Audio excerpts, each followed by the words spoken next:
Hey everybody, this is Rydo and we're back to Yu-Gi-Oh! Master Duel. Let's hop in. Um, I might have to pause the recording for a brief moment at any point, but probably not.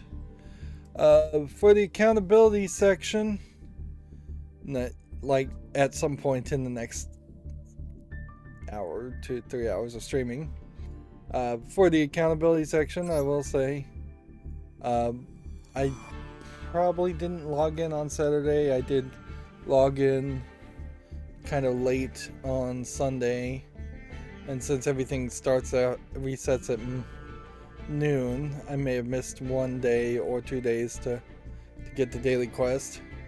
So you have like 2 duels in solo mode at the moment, and we don't have to do the spectate. They're pushing this structured deck January 18th dash question mark as an advertisement.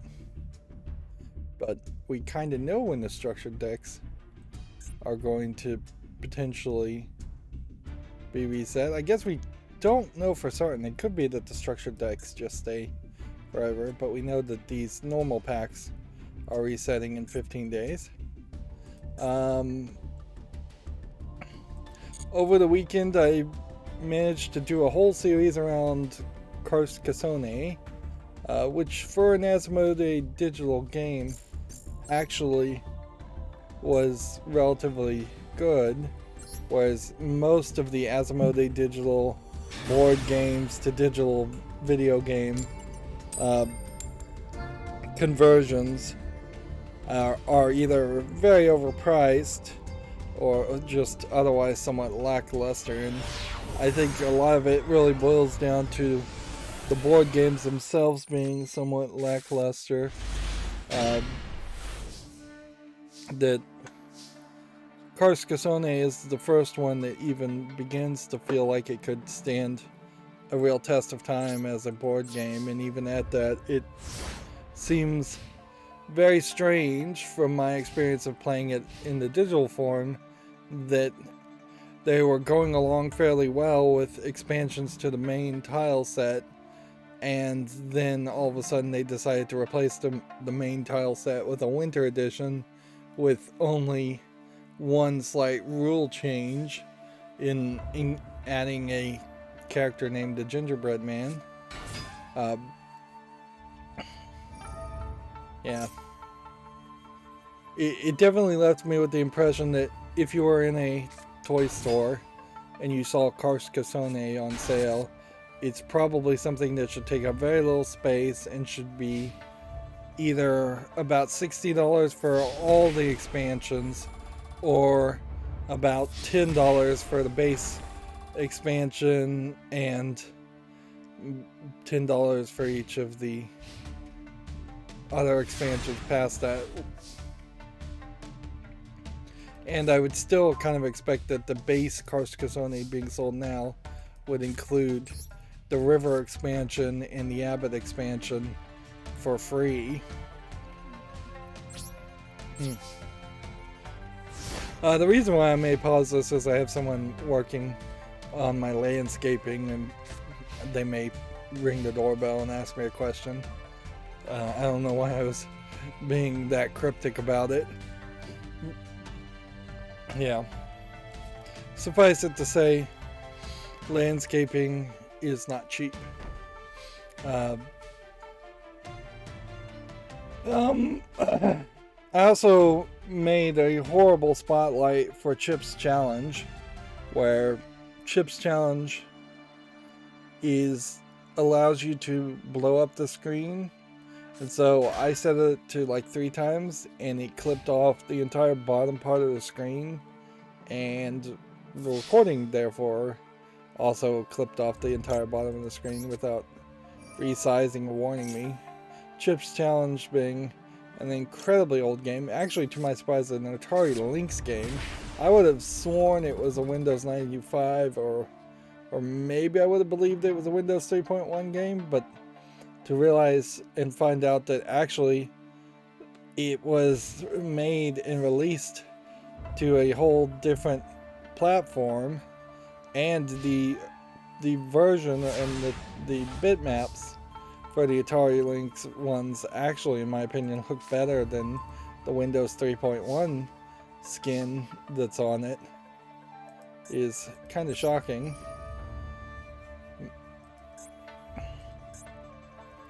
Okay.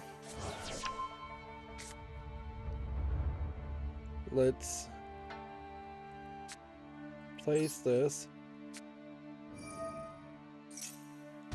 Let's let that resolve. Let's place this. But yeah, I made a pretty terrible spotlight of it. I am glad I stopped after about 45 minutes though of playing this keyboard only game, because I would have, I think, very quickly ended up wasting a decent amount of time trying to do every single puzzle on there. I made it to like the 15th puzzle, which in all honesty is about as far as I probably ever made it when Chip's Challenge was originally out. And yeah. And there's like 150 levels in Chip's Challenge 1 alone, and there's basically 400 levels in Chip's Challenge 2. And I don't even own Chuck's Challenge 3D, which was the game from the same creator, but he was in the middle of trying to buy back, or buy for the first time, the rights and the name to Chip's Challenge, because the creator either did it as a contract or as an employee of one company that eventually went bankrupt, and then a different company ended up owning Chip's Challenge, and according to Wikipedia, he had to pay through the nose just to get the names back to Chip's Challenge, and honestly, I don't think it probably was worth it. Because while there is a level of nostalgia for a game that was practically installed on every Windows PC in Windows 3.1 days, that's still not really a lot of nostalgia there. Less nostalgia than you would think. Go ahead and special summon that. Put that up.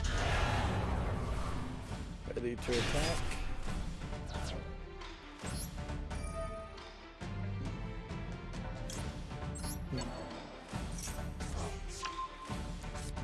Yeah, I was in kind of an awkward mood, just as I'm still trying to work my way into being awake at the right times, and get my poor sleep schedule into the right position.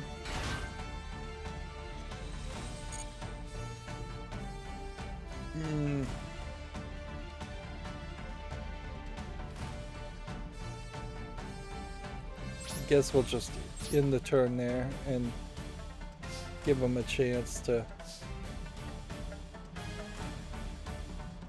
see what he's gonna do. So yeah, I was just not really ever in a good position where I wanted to start playing something bigger, but I am gonna have to pick and start playing something bigger fairly quickly now. Now that I'm done with Fallout 3, I didn't do any scheduling, which I should force myself to do some level of scheduling every weekend, just so it becomes habit.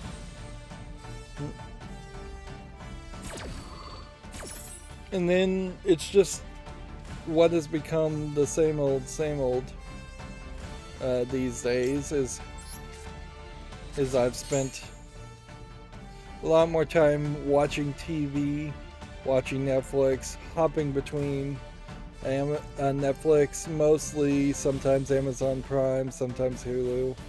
Um, Amazon Prime service is noticeably terrible in the sense that it shows a lot of TVs and movie things that you would either have to pay for, rent, or own some other service for, whereas Netflix really doesn't have any of that. Netflix has a little bit of advertising, I'll say, but that is about as much as it does as you'll see an ad for some other Netflix thing.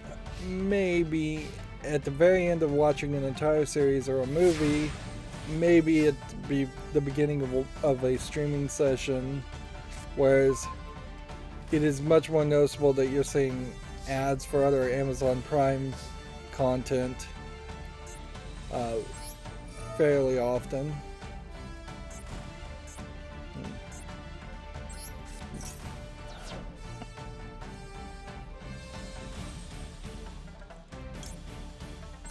Go ahead and just get rid of that.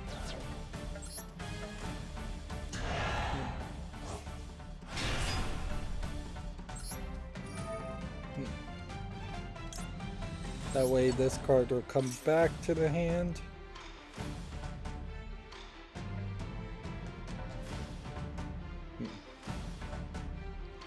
And at least you have nothing banished there.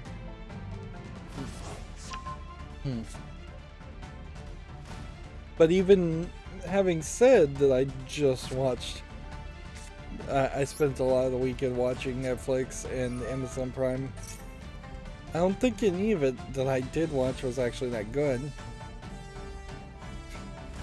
So I do feel like I'm just wasting my time.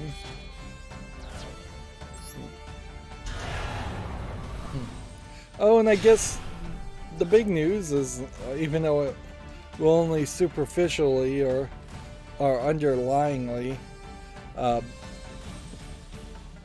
affect my YouTube content, is there was a sale, and it may still be around, where if you use the Amazon Woot app, which Woot is a subsidiary of Amazon, you can get the Nintendo Switch on like $20, $30 off.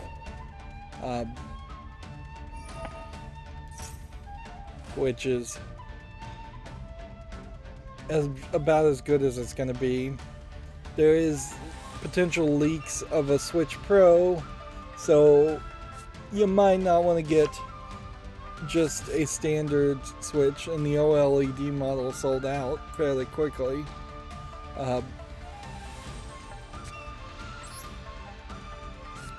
So yeah, it really would just be for people that need yet another Switch. And since I've never had one, that was one to get. Of course, now I have to find some kind of screen protector, I suspect, and maybe the Pro controller, and a bunch of used games, because it's just, I didn't order any games around it at all. And my goal is really to just play a few of the Nintendo first-party title games, and that's pretty much it. Like, I guess I could play Bayonetta 2 also, but I'm not really gonna try and go crazy with it. I'm not gonna try and get like the Binding of Isaac Rebirth on Switch when that's something I could play on Steam and actually make content with, whereas Mario Odyssey would get DMCA'd by Nintendo anyways. But it will definitely take up more of my time, and I already don't have free time, so there's a mistake in that.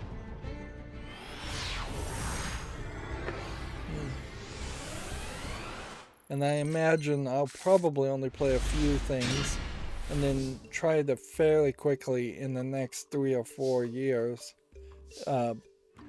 just give away my Switch. I sat on the Xbox 360 that I had for probably about 10 years before finally giving it away.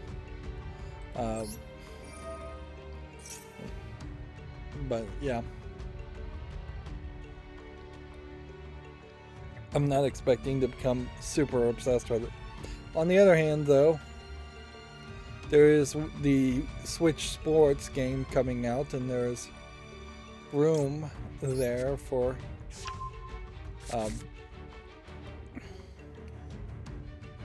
there definitely is room there for getting potentially obsessed around playing the Switch Sports and just turning a Switch into a Wii that plays Wii bowling only.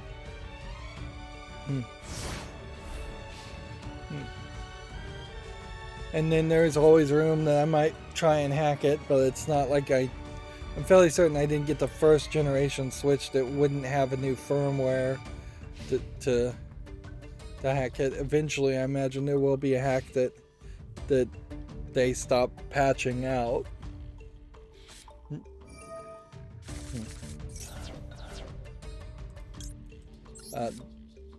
But I don't know if I really want to hack it either. It would, I suppose, really just boil down to how much legitimate gameplay entertainment am I going to get from it. I skipped the Wii U, and honestly, I don't think I was particularly too into the Wii in its later years anyways, the last couple of years of the Wii. I definitely had a Wii, but eventually just hacked it for the fun of hacking it and didn't do anything with it, just launching the Homebrew app. Whereas if I was gonna hack a Switch nowadays, I would definitely make more use of turning it into a device capable of playing older ROMs and emulation of older things. I doubt there's the greatest of software to play, say, Wii or Wii U games on a hack Switch. Although there really isn't a lot of reason why a hack Switch wouldn't be able to play ROMs of Switch games themselves. But I don't know if I want to go that far. Alright, let's see.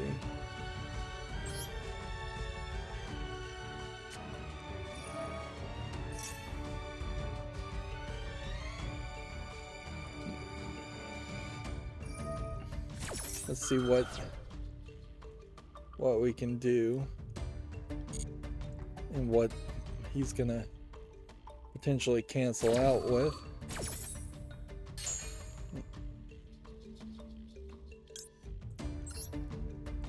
I need to hurry up because on Friday, despite the fact that I'm starting to get more views again, I was falling asleep very quickly, and so I left. I really accomplished very little on Friday, so we should just start covering the video game news. We've got some remnants here. This is a brand new article actually from Komatsu. Frontier Developments has announced a F1 Manager 2022 for basically everything. A management game. Here's a game called Alchemistry, which is probably just a version of that mobile game where you merge elements to make new elements to make new elements. If anything, I would say this is a better looking version compared to how I've seen this done before. I just don't know if there's really a game there. But I'm going to be generous and put it on the follow list. I need to actually play. Seriously? I can't destroy that face-up card?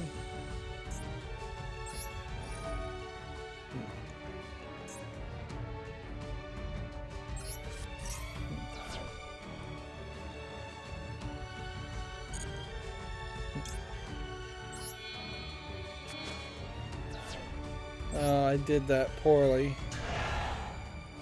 I did that real poorly. I should have activated this first. But maybe I couldn't have done both.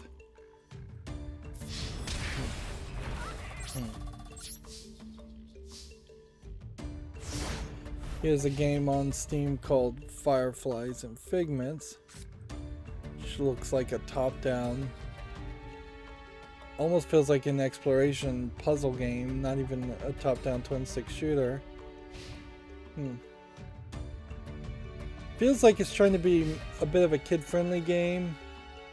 That being said, I don't think there's much here. Got a lot of dark screenshot syndrome, and just when you are seeing things in the screenshot, there's no enemies or anything to interact with. It's a free game, so I guess check it out if you're interested, but definitely feels like an empty game.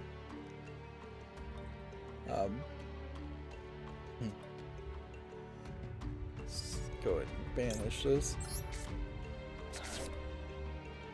Video Games Chronicle says GTA 5 for new generation consoles will be 50% off at release, which, okay, that kind of makes sense. It's hardly like GTA 5 is a new game.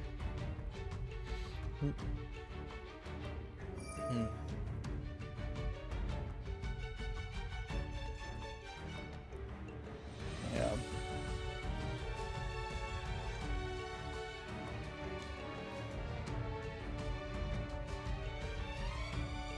WB Games Montreal is looking for a programmer and a senior animator programmer and a senior character technical animator. And you can see you have Batgirl next to that, which definitely tells you two things. One, they're still working on that Batman game with no Batman and the animation part of that, and they've lost probably some high-level people, or they need more high-level people at the very least. Maybe they didn't lose anybody. And two, it tells you that WB Games Montreal at least is still, for the moment, getting the go-ahead to actually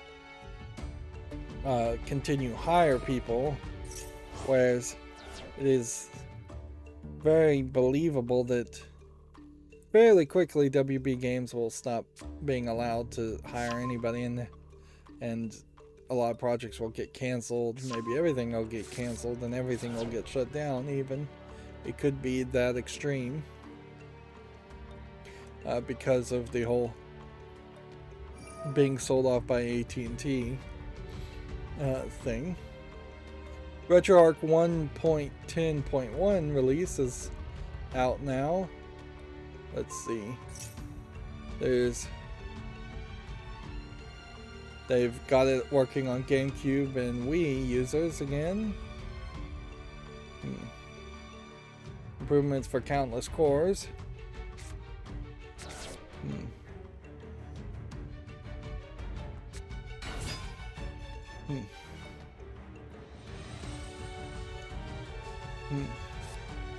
There's talking about something called countless cores.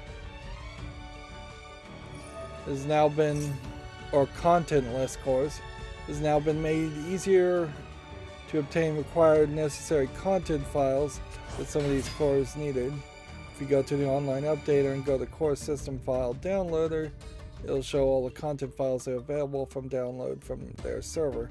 Some of the content for certain cores to work as best as they can. Some even required for the core startup at all. I imagine this is not BIOSes for different emulated systems, though. I imagine that this is just assistive helper files that are not copyrighted for specific cores. There's apparently now a more energy efficient way to fast forward.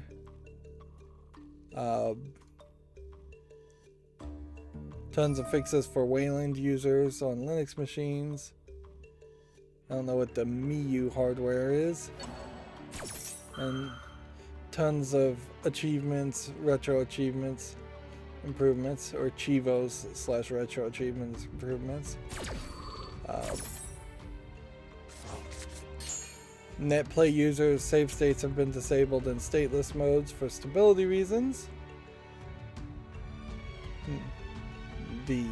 One of the themes now has dynamic theme support. And Android 11 and up users, it's now possible to add external storage devices, i.e. from storage SD cards and NAS devices. Wow, that's kind of late to the party.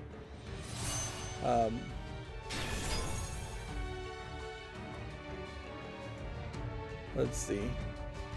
There's apparently some user issues with Xbox users using USB drives.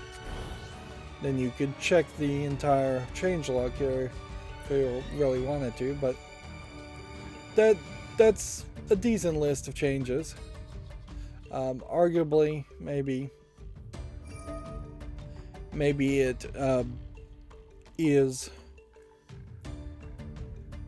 a little too many changes for some. Like, they could have potentially put out more frequent updates, or maybe too few changes for some. They could put out less frequent updates and more major changes. I think that's probably about right, though.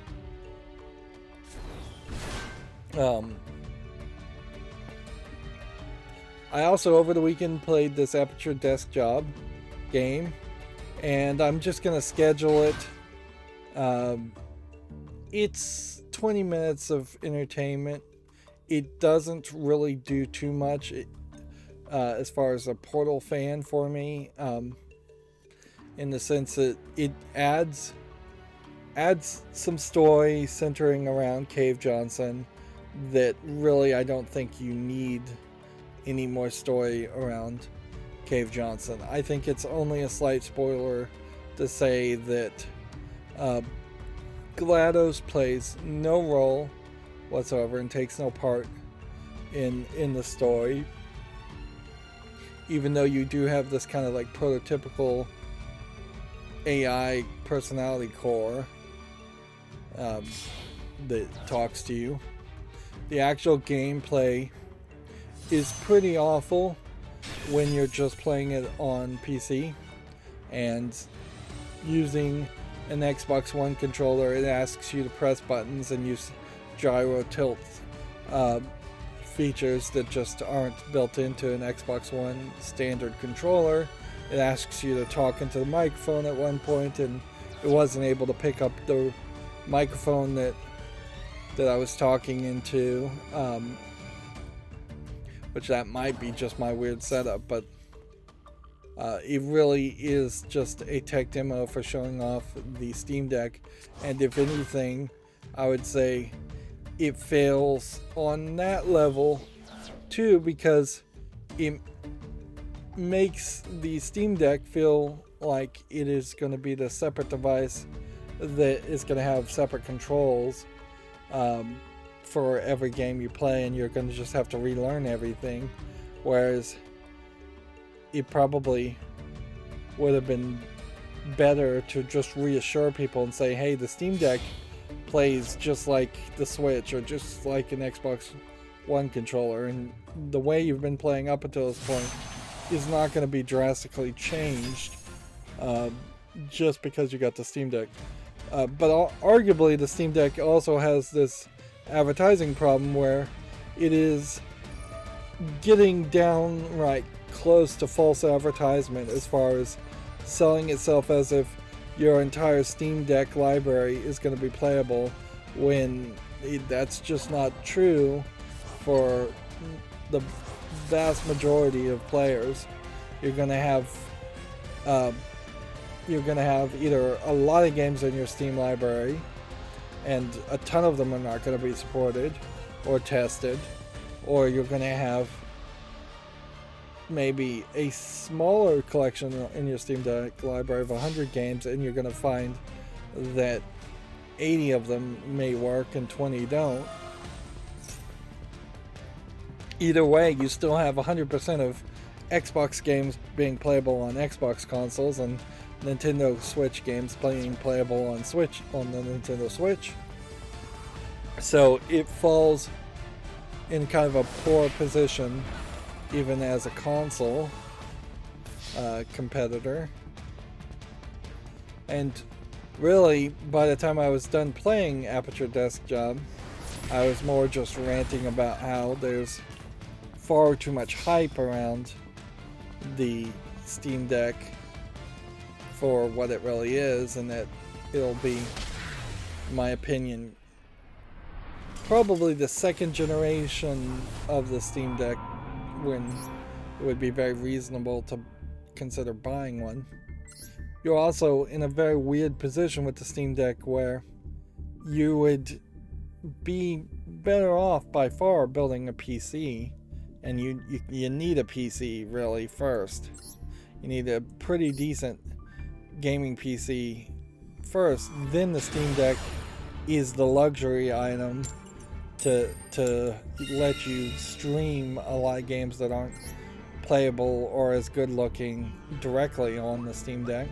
And even that doesn't work, I found out after recording that spotlight, because anything with a launcher seems to just not actually be playable on the Steam Link streaming, which I think that has kind of been a long consistent problem, that if there is a pop-up window saying, hey, do you want to launch into the configuration, or do you want to launch the game, that window doesn't get hooked into Steam streaming service, and so you can't see it and you can't click continue,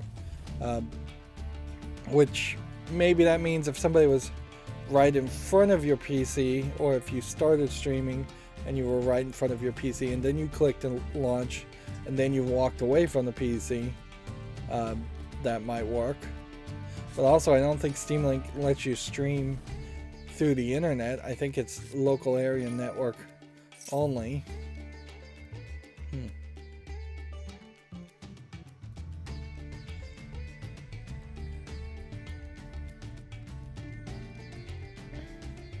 So yeah, my concern is certainly that there will be people getting the Steam Deck being extremely hyped, and then they'll realize that there's just far too many compromises in this first generation product, or I suppose I should say, that Valve just loses interest in it. Like, I also found it personally fairly hysterical and ridiculous how many people's names were on the credits of the Aperture Desk Job free tech demo. Like, more than likely you would expect maybe a dozen people in total to work on that and just show it off, but I'll be darned if there wasn't at least 250 people's names in the credits as somebody that actually worked on it.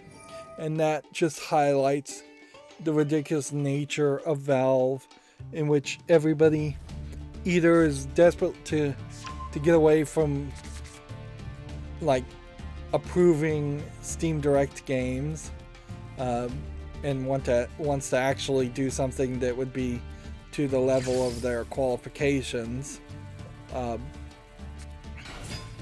or they are desperate to get their name listed in their credits so that they might go to a different company at some point in the future, or they're desperate to just get their name on the credits so that when the annual evaluation comes around for them, they have something that they can actually point to as far as actually accomplishing something and proving that they're a valuable member to the company.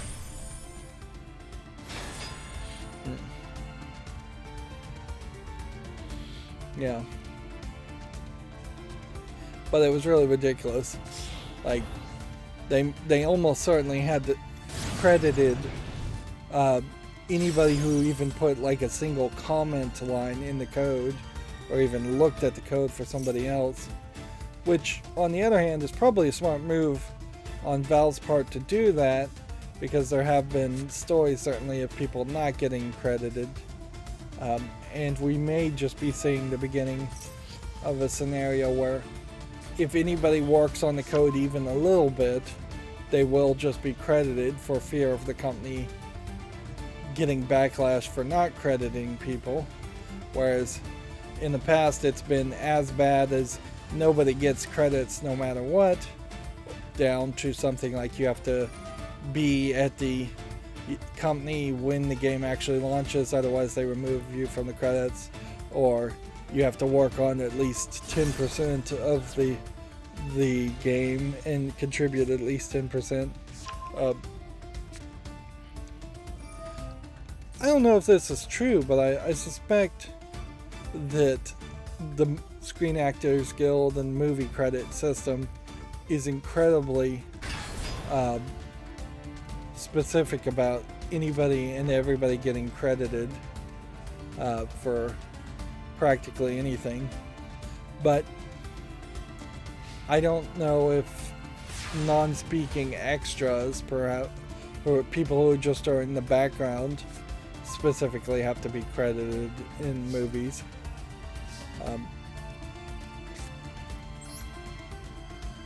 Maybe they do, maybe they don't. But it definitely feels like a lot of people do get credited in movies. And that probably is the way things should always have been.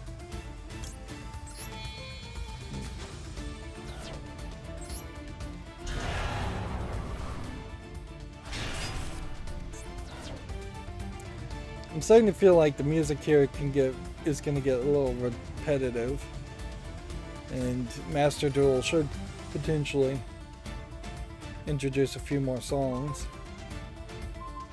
It may just be a case that this specific song that's playing right now is too upbeat for its own good.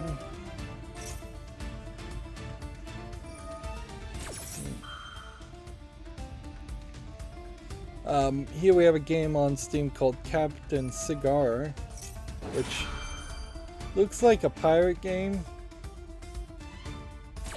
It doesn't look particularly terrible though. Is this single player? Yeah. And it's free.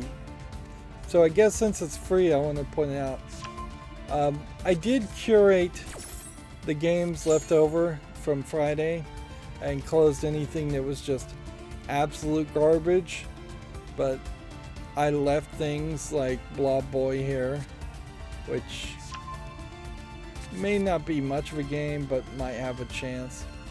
I can definitely feel that today I am going to probably put a lot more things on the fall list than should be put on the fall list.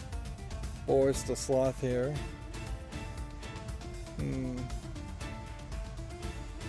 Doesn't look like there's quite enough game here for me to want to play as a sloth. Also, I cleared and curated out the fall list off screen, which I think that's fine to not show that, since that's not new relevant information. Here we have a game called What Lies in the Multiverse, which is some dimension swapping game. Although I'm not sure if this is just between two dimensions. I don't know if I've ever seen a game where where you potentially swap between 3 or 4 dimensions. This looks somewhat interesting.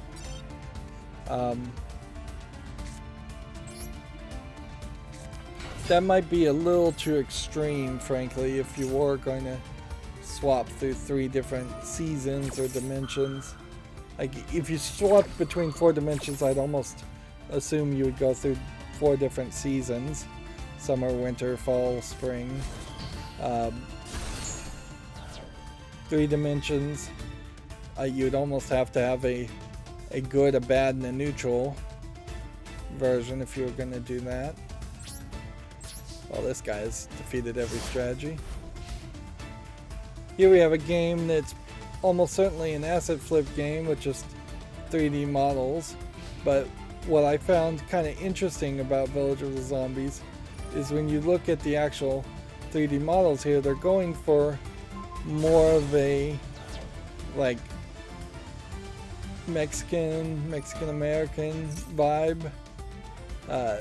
Big booty, big busts. And it's definitely a different style as far as the types of 3D models of women that tend to be thrown in here. Although, oddly, it seems like it really is maybe just 2 models or 1 model with a different shirt that they decided to use. And then this might be like a topless female zombie here. Yeah. And then, of course, take note that they have forward shots of the female models, and then the only shots of any male models are from behind. I'm a little surprised there aren't more games where the character is a little off center so that you could see more of the screen, but seeing it here, it is kind of off-putting. Obviously, though, this is not a game that would make it on the fall list. It is just somewhat interesting of note that you're going in that direction instead of your more typical anime waifu girl 3D models being used, or generic white girl, white woman 3D model being used. This guy is really taking his time to win. Here we have a game on Steam called God's Bane, which looks like it's a auto battler, and at a certain level I don't know if there's too much different between auto chess and just any generic auto battler. I do know, however, that I probably am not going to play something that's an auto battler, even if it was free to play, which this one isn't. Although I should potentially consider that. I already closed the tab, but there is, I guess, a certain thought there that if I could find an auto battler to just play while I'm covering the news, that might work, but it would have to be a fairly popular auto battler. I don't know if there is one on Steam. Here we have a game called Limb Hunter, which seems to be a platformer shooter where you, as maybe a robot, get more limbs / weapons. Almost like taking the concept of battle bots and making a video game around it. $3.99 English and Russian. I'm gonna give it a chance. I suppose it's worth mentioning that I don't feel at this point there any real need to try and blacklist any game that supports Russian as a language. There is practically everybody else have paused or seemingly claimed that they're going to stop doing business for a significant amount of time with Russia.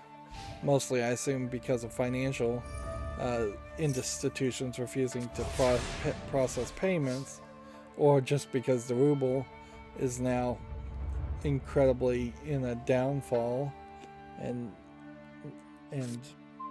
keeping even the pricing right with an exchange rate is going to be incredibly difficult.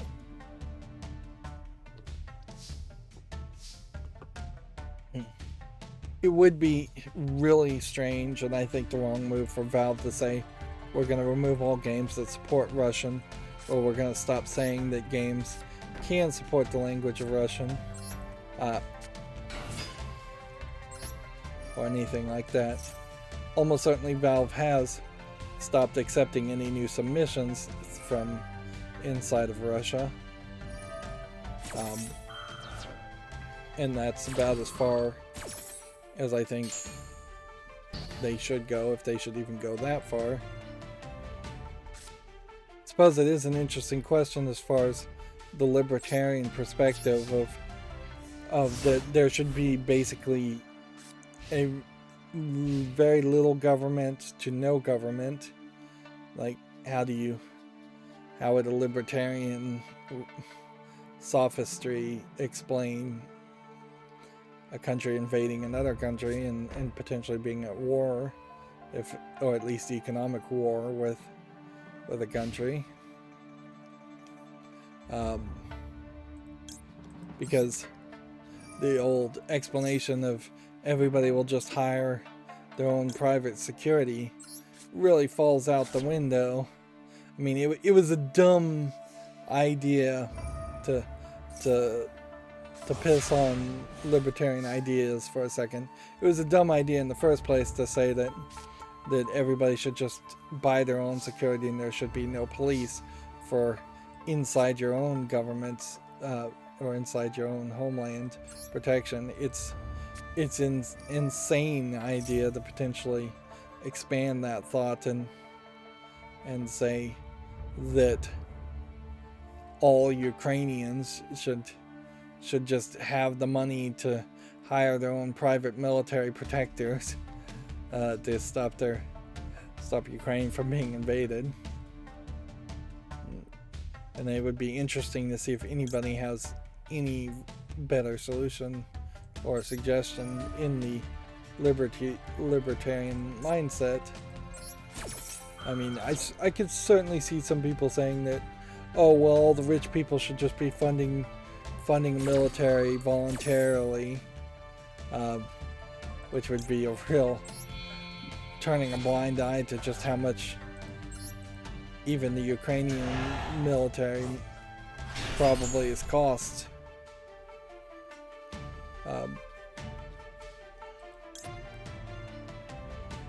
Yeah.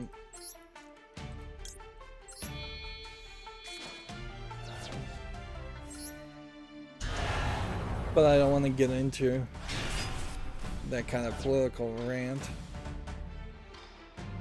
And basically, I would just be making a straw man argument anyways until I heard someone's actual legitimate argument, which that's basically what I just did. Back to video games, we have a game here called A Musical Story. This is one that might turn out to be popular, but might also turn out to be just kind of an irrelevant game. It didn't have enough advertisement around it. Plus, it has the extra problem of being a music-based game, so I might not actually be able to play it in the actual gameplay ways, like in the actual gameplay mechanics.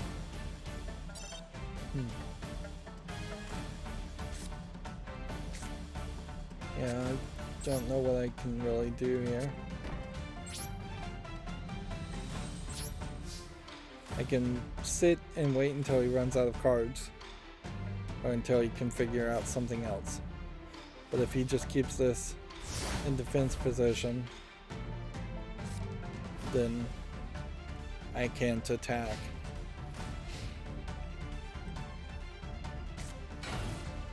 Here we have a game on Steam called The Odyssey of the Mammoth, which it does make an interesting question, certainly, as far as this is a free game, but I'm gonna put it on the follow list anyways, is just to check it later.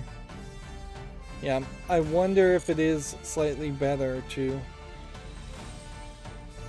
potentially have a animal game based on something big and extinct like the woolly mammoth versus having an animal game based on playing as a fox or a wolf or something.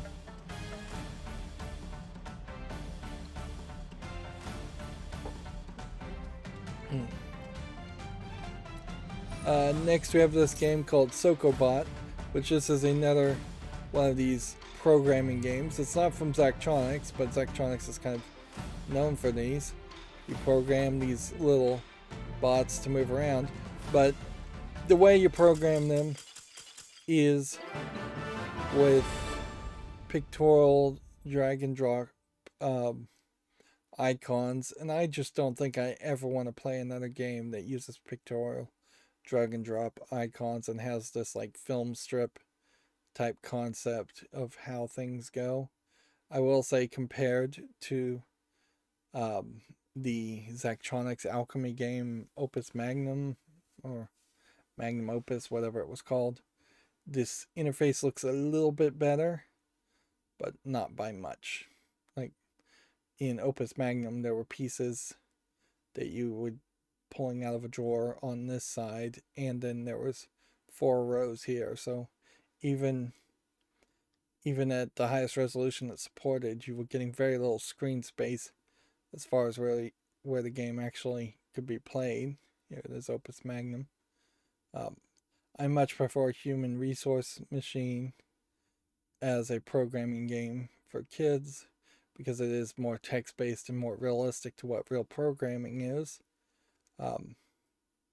Although I'm not sure if I prefer Human Resource Machine or 7 Billion Humans. I think I prefer Human Resource Machine, whereas 7 Billion Humans I think went off the rails with the idea of parallel processing, and that's just not something that needed to be focused on.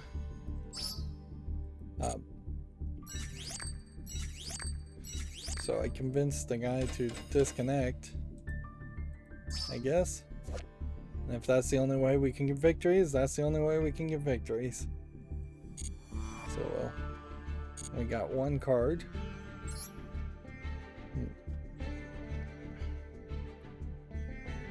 And then over the weekend, this was one of these weekends where I feel like the adult games would have been released, but the only one that really was worth mentioning was this puzzle game, Succubus Girls Story, tagged with sexual content, nudity, and mature. And I'm not even seeing any text here, so I think it probably is just this custom art, which I assume this probably is custom art of this one character. And that's it. It doesn't feel like there's a visual novel element to it. Not that I'm particularly looking for visual novel elements in games, but it feels like there should be some narrative. I feel like Honey Pop probably is where I'm at. Maybe even a little less text and dialogue than Honey Pop had. Yeah, I just watched both videos. I guess I should applaud Succubus Girl Study for keeping Succubus Girl Story for keeping all of the screenshots tame. Yeah. It says you can just hit Control+D to complete the game. It has animation scenes, relaxing music, a CG gallery, and a puzzle game. And it's selling for 84 cents. And that's pretty much the only thing I saw as far as adult games. So perhaps with everything that's going on. There's been one excuse made to not release a bunch of adult games, or maybe there just wasn't a bunch of adult games for some reason. We have a game pile up box by box, which I don't think is a multiplayer game. Has split screen, player versus player, and split screen co-op. And so this is a 3D platformer. You make your boxes taller. There might be something to this. There might not be something to it. One of the problems that's gonna run into, though, is the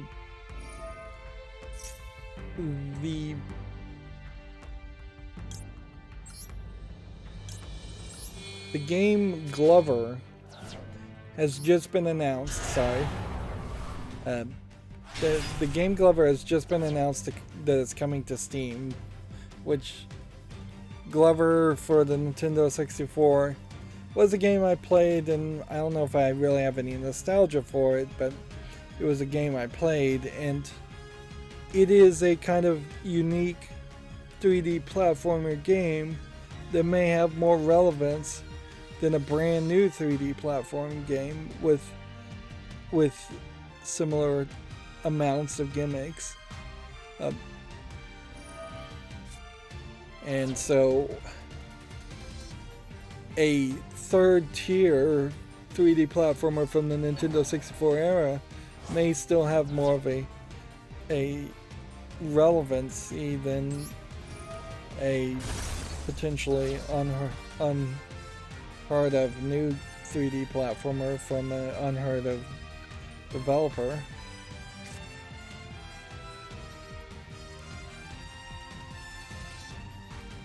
So yeah, that'll also play a role. And that was the catch-up games. So now we are with my macro where we are. Although my program and my macro did seem to have some trouble today with Gametsu, it failed in a fairly good way by just opening too many articles that I could then just go through and close. I may have even closed one or two articles too many. Everything else worked fine, and so I kind of wish it was 100% accurate and always right, but I'm never really expecting it to be that level.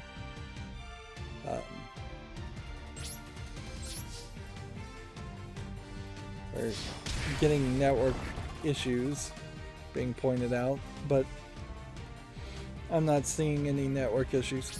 What I am seeing is I was playing Carcassonne. Like, everything was working fine for probably 5 or 6 episodes, 30-minute episodes. And then all of a sudden, for just a brief second, everything stuttered on my computer. And this is not the first time this has happened ever since my RAM issue happened. I am concerned, certainly, that there might be something else wrong with my PC, or the other RAM might be bad somehow, or it's overheating because I set up some kind of weird power profile or optimization or something. But yeah, or because I updated the BIOS, or it's an NVIDIA driver issue, and with NVIDIA being hacked, that might be an issue too. It might be an OBS issue, even, because we've had several upgrades with OBS, which just means, really is just to say that so many things have changed, so many things could be the problem. Ideally, it would be a software issue, and it's just a problem with OBS and they'll find it and fix it, or it's just a problem with OBS and the NVIDIA driver, or the NVIDIA driver alone.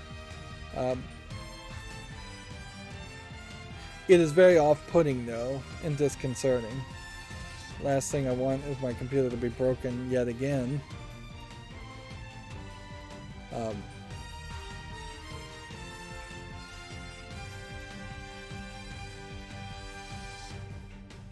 But yeah, it's probably one of those situations where it's going to have to get worse before it gets better. Moving forward with the news, I think we can pretty much say these articles are going to keep happening. EA pulling its games from sales in Russia and Belarus. What we'll pretty much want to get from these, there's no real reason to like read the full articles or fear full quotes, is are they targeting just Russia, or are they targeting Russia and Belarus, or are they even targeting some of the other countries?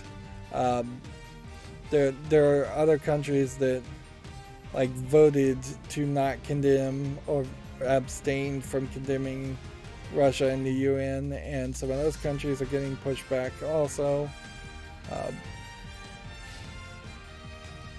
So there's a long list there. And there is, I think, a argument that because Ukrainians look like white European people, that they're getting more press news coverage compared to like all the things China has done, which has not gotten as much press coverage or as much of people's attention as it probably should, or what has happened in several other Middle Eastern countries.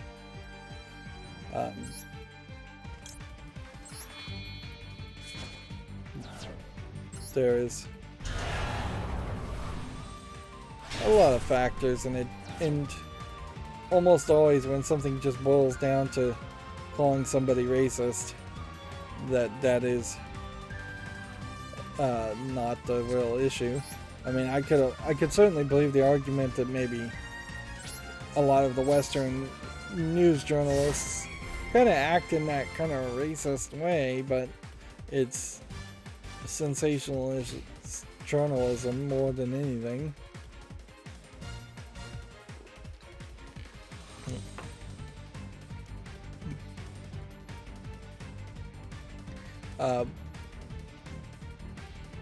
And since I'm just going to report about video game news anyways, it's not really ever going to be a story that video game companies are going to stop doing business in Middle Eastern countries because they weren't doing business in Middle Eastern countries in the first place. Of course, Nintendo prefers to really stay out of it, because Nintendo here has just put the Russian eShop in, quote, temporary maintenance and blame payment issues, which arguably is probably the truth. It's just Nintendo of Japan didn't want to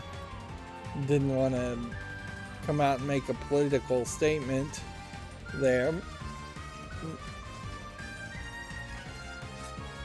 But yeah, the vast majority of these companies saying they're not doing business in Russia is just their payment processing companies not doing business in Russia. Of course, I've definitely heard some ridiculous things too, where like local cities in the United States are having city council meetings to condemn Russia or stop doing business with Russia, and I'm like I'm almost certain that if the federal government already has established embargoes, and since the federal government is literally in charge of interstate commerce and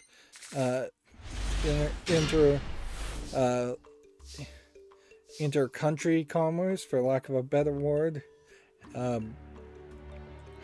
then individual cities or counties don't need to put out statements, and almost certainly individual cities aren't doing business with Russia anyways.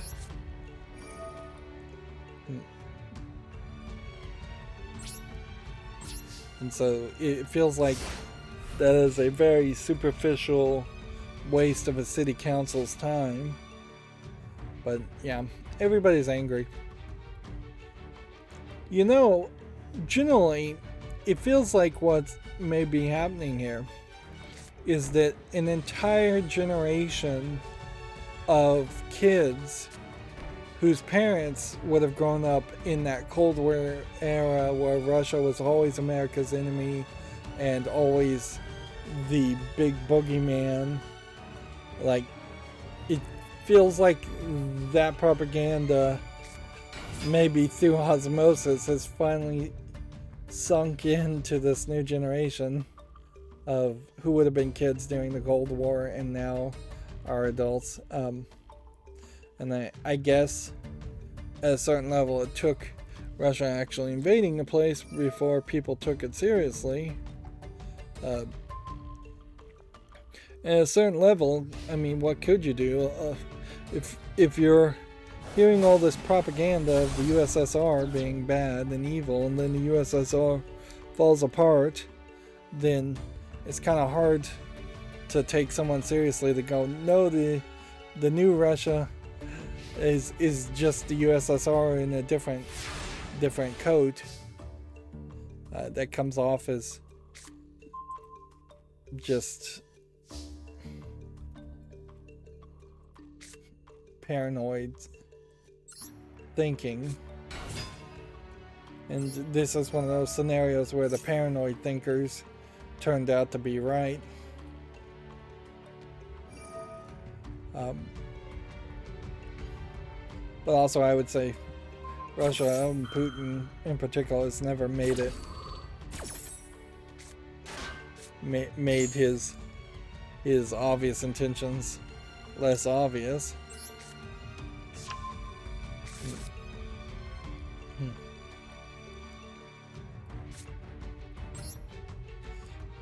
Although I would say, as someone who tries to follow history, I wouldn't be surprised if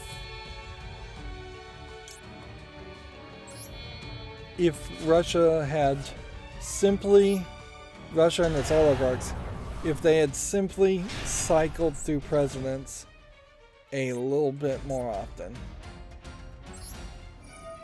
Like, if there had been Putin and then a different president, and then a different president, and then maybe even Putin comes back into power, or Putin is in power for like 10 years, and then a different president for 10 years, different president for 10 years. At that point, there might just be enough variety and appearance of real democracy that people would have never seen it coming. But when you have an effective president for life, or Putin, who went from president to prime minister to president and then getting the law changed so he can be president once more, I mean, it was fairly obvious. I'd also say, yeah, if Ronald Reagan potentially had been president for the last 40 years in the United States, we probably would have gone to war. Even if Bill Clinton, well, all the presidents have started a war. Like, no, I mean, you can actually look at the history, and I don't know why I'm talking about any of this because this is video game related, but yeah, practically every single United States president in the past 50 years has started some kind of conflict, or at least entered some kind of conflict and committed more troops. And it doesn't, to a United Statesian, feel like that's an odd thing or a bad thing per se, because it's so easy to just be upset about one conflict and then blame the previous president by the time you realize you should be upset about that conflict.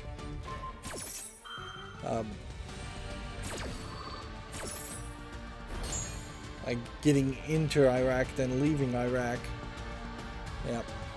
As long as there's a new puppet in charge that can be blamed, you can definitely do a bait and switch trick. Right. Do I want to do this? I think I do.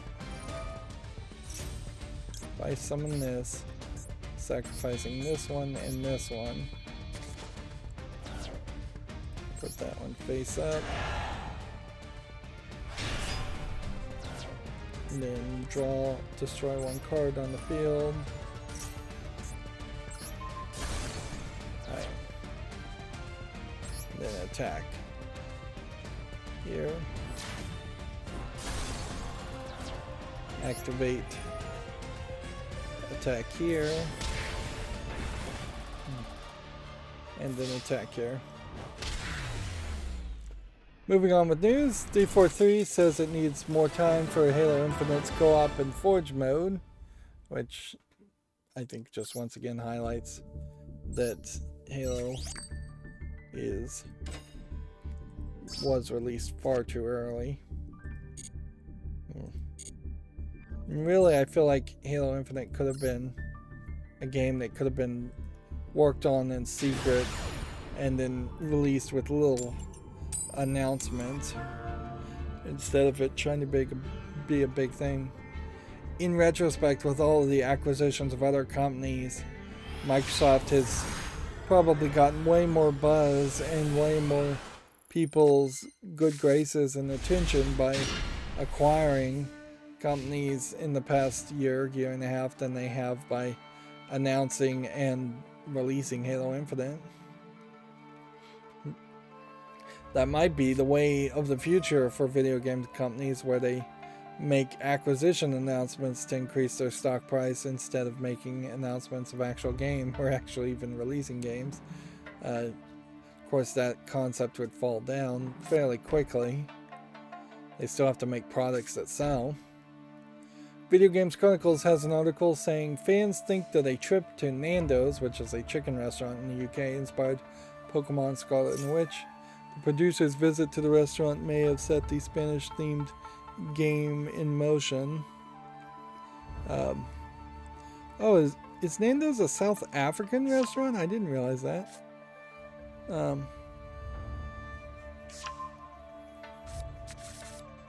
It's possible. Although, even at this, you have this weirdness where they went to a South African restaurant, Nando's, and that somehow led to the idea of making Scarlet and Violet, which seems to be set in Spain.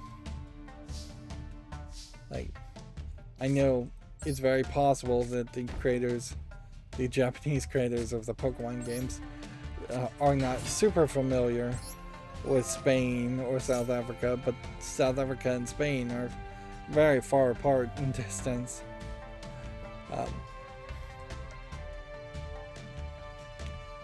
It would make a lot more sense for them simply to have established this idea that once Sword and Shield was going to be a thing, that they would start going around the iconic European countries. So Sword and Shield is basically Britain, UK. The next place you would expect to see would be either Spain or France, if you're just talking about its neighboring countries. If they went to France, then there is that danger of going to Germany, and there is also a danger of there being fairly limited things you can actually use or touch upon. If you start going to France or Italy, you're going to start running out of places that have too much of a variety there. Also, if you start in the Spain area and then you work your way east, you could potentially have the hope that all of these regions are going to have this narrative connected feeling to them, where there might be even a desire to have a really big European Pokemon game that covers all of the continents and potentially even swims across the pond to the UK and Britain.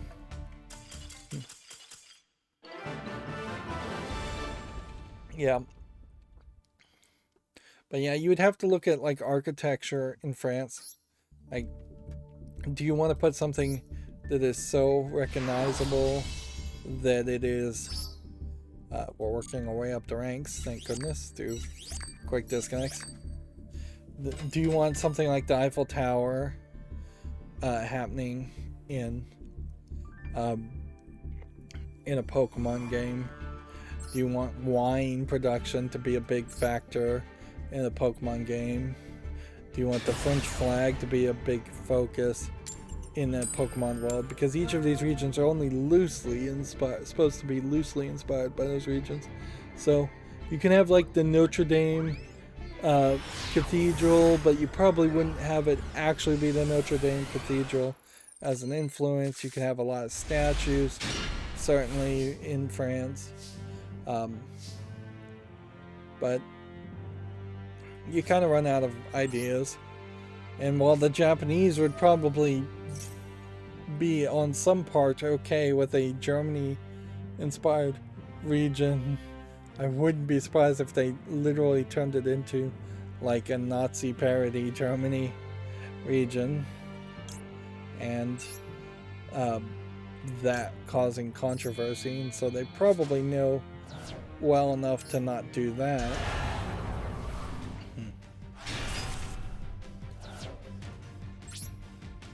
I wouldn't be surprised if they go souther than Spain and start trying to touch Africa.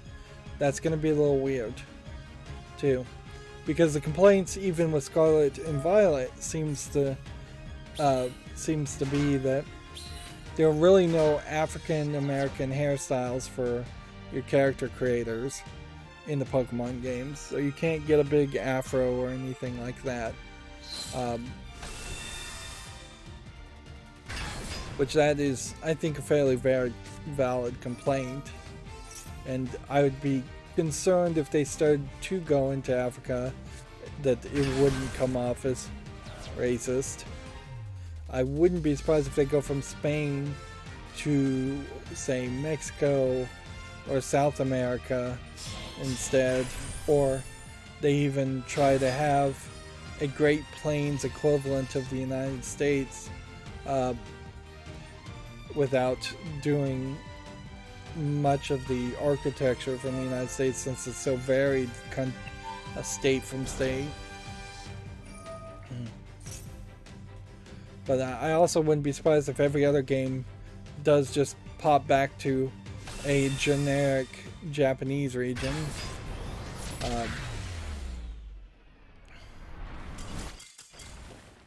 Moving on with news, the upcoming Mario Party Superstars DLC may have been hinted at in a survey. Interesting. It's apparently a YouTube survey, which that's not usually where it comes from. Where these kinds of hints come from. There's also a survey for like Atelier Sophia 2 asking if people wanted it translated into English, asking English-speaking Westerners if they wanted the game translated into English, which would almost certainly be a default yes. This is kind of an interesting crossover announcement from Video Games Chronicles. AEW Wrestling is selling action figures with Street Fighter crossover. Although, oddly, the character they're showing here, Kenny Omega, is not a Street Fighter character. This guy kind of looks like a Street Fighter character because it has just this very rough karate gi, I believe that's what they're called, on. Same as here. So, boy, does this feel like very little has been done here. Unless it's going to be a case where the wrestlers on All Elite Wrestling are going to start wearing those costumes in their shows to do a Street Fighter crossover, and even that would be fairly weird. Like, it really feels like this is probably another example of the people in charge of Street Fighter not really having anything as far as a good idea of how to advertise Street Fighter 6, and so they're doing crossover events and partnering. The video here of AEW showing this wrestling is just a couple of wrestlers, and I have heard the name Kenny Omega, but I haven't heard of Nick Jackson or Matt Jackson. And I don't recognize any of those wrestlers. Although I do think AEW may have grabbed a few of the wrestlers that the WWE got rid of.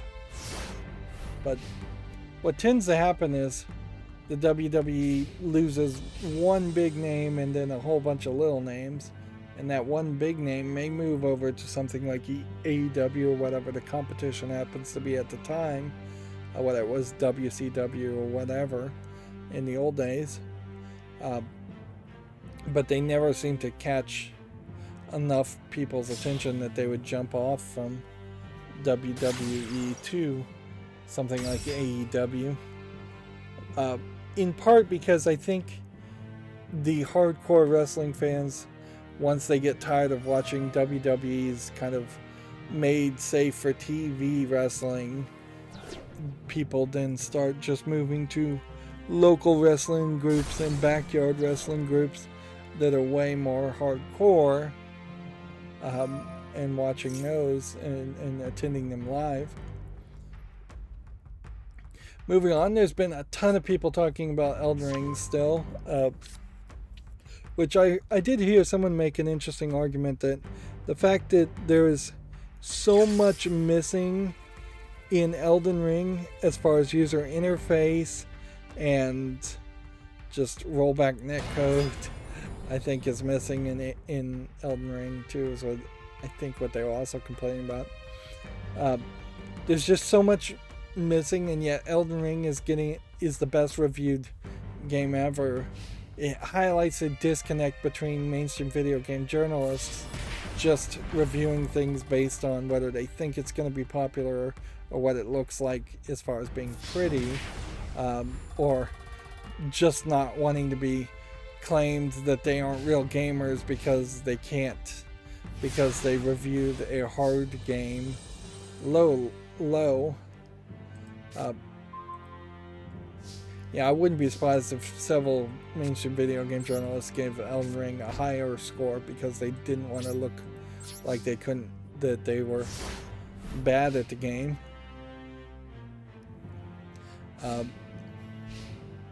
But yeah, there is probably some major problems with Elden Ring in the difficulty alone, that would make it unlikely to really deserve its high praises. I really don't think a difficult game is a virtue, or being overly difficult for a video game is a virtue. Anyways, this video game article says a hidden area may point to an Elden Ring DLC. This hidden Coliseum may point to future competitive multiplayer DLC. We shall see in the future, I suppose. Video Game Chronicle says Perfect Dark could finally be shown at Microsoft's E3 2022 show, it's claimed. Also, Forza Motorsport 8, Starfield, and Redfall are also speculated to appear. Yeah. The announcement for a new Perfect Dark reboot game happened a long time ago, but I also wouldn't be surprised if they just kind of quietly canceled a lot of projects in favor of acquiring companies. I wouldn't be surprised if they are sitting on something like Perfect Dark in the intention of maybe handing it over to one of their acquired companies if they have nothing better to work on.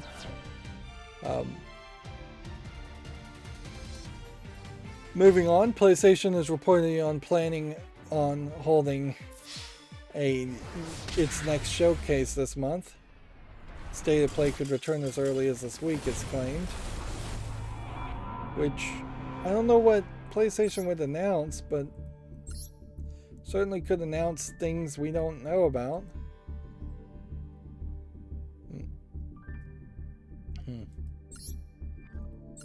Like, and that could be true in any scenario. It's like Sony or Microsoft or Nintendo could have an announcement presentation tomorrow, and they could talk about 4 to 5 new things that they've just greenlit or things that they've been working on in secret.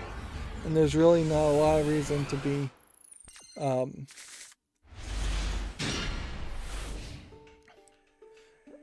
there's not really a lot of reason to be hyped about any announcement anyways, because they may announce things and then it may not come out for 4 or 5 years.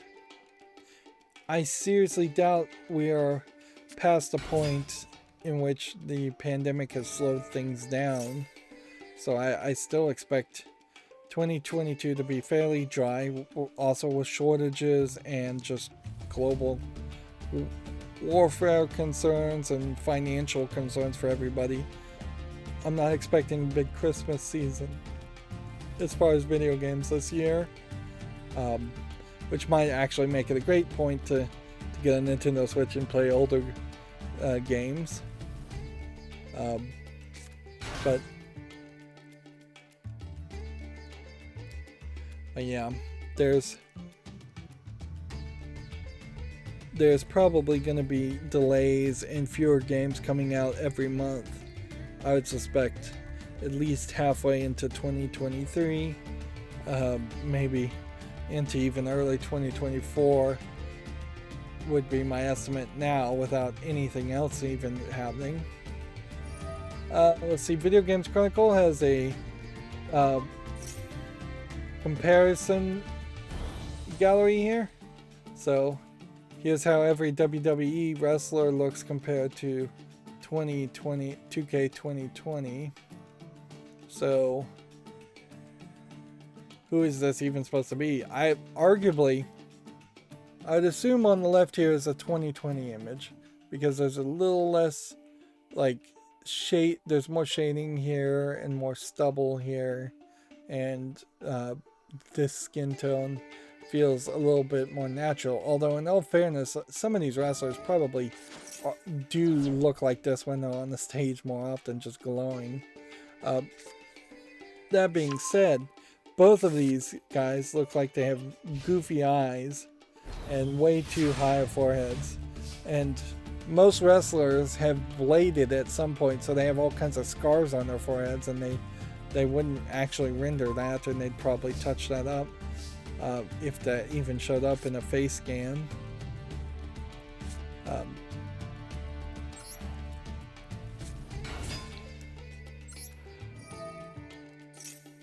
Blading is when usually the referee hands a razor blade or something to them and they cut their forehead, which causes them to bleed profusely, although doesn't actually put them in major risk of injury or bleeding out.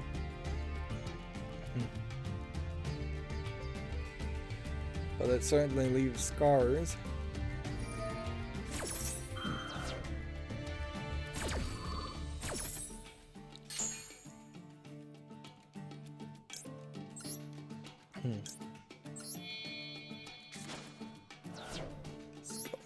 Okay. I'm still having trouble A, staying awake, and B, playing Yu-Gi-Oh! And getting through the news.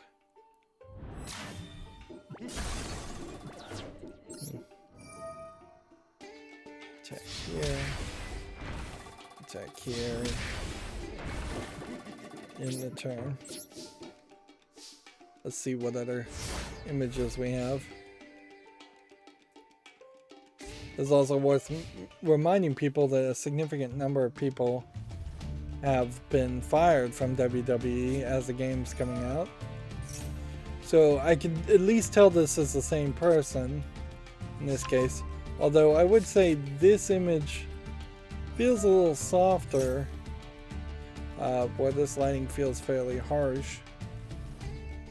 But yeah, clearly this guy looks more detailed, more angles, more polygons, more hair follicles. A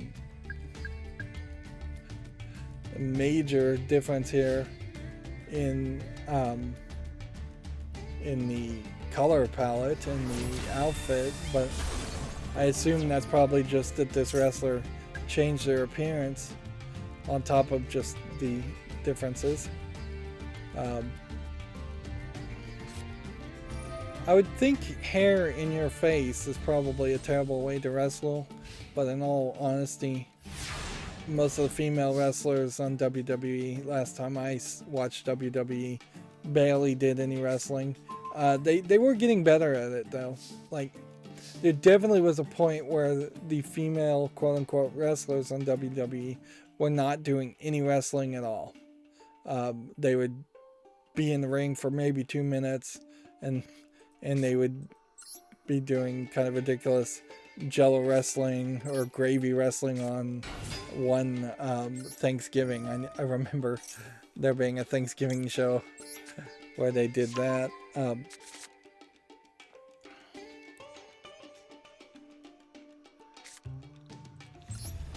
This is gonna be a little wasteful, but I think that's the only way this is gonna play out.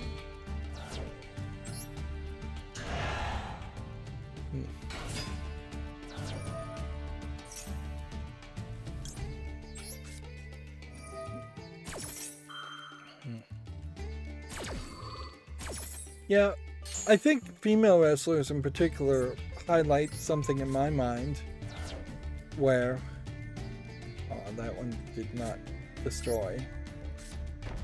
Darn it. Where I just don't know what I want from WWE. Like, I don't know if I really would want female wrestlers to go 40 minutes just beating the hell out of each other.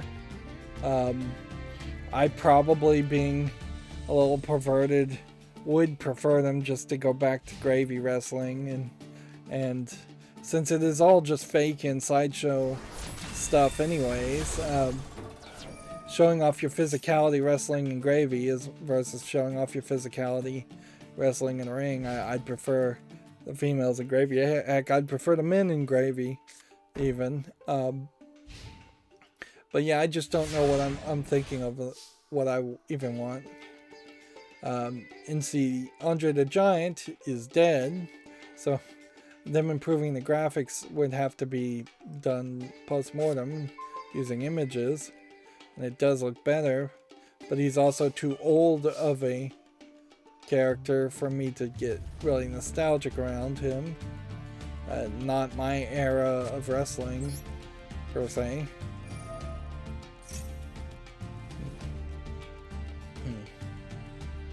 Netflix had this interactive thing, Defeat the Undertaker, that I played through, and it starred three characters of, I believe, of the New Day is who they were, and I didn't really know those wrestlers, and it was a pretty awful experience just because it was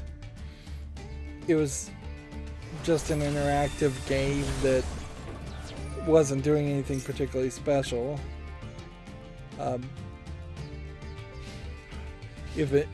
Looking at it as objectively as possible and ignoring the wrestling part, the interactivity part really suffers. And it definitely highlights where if Netflix is trying to get into gaming, which they seem like they are, they should definitely just be making cell phone games and things that work on cell phones with faster processes versus trying to make interactive movies. Even the Bandersnatch game was pretty low on the level of interaction.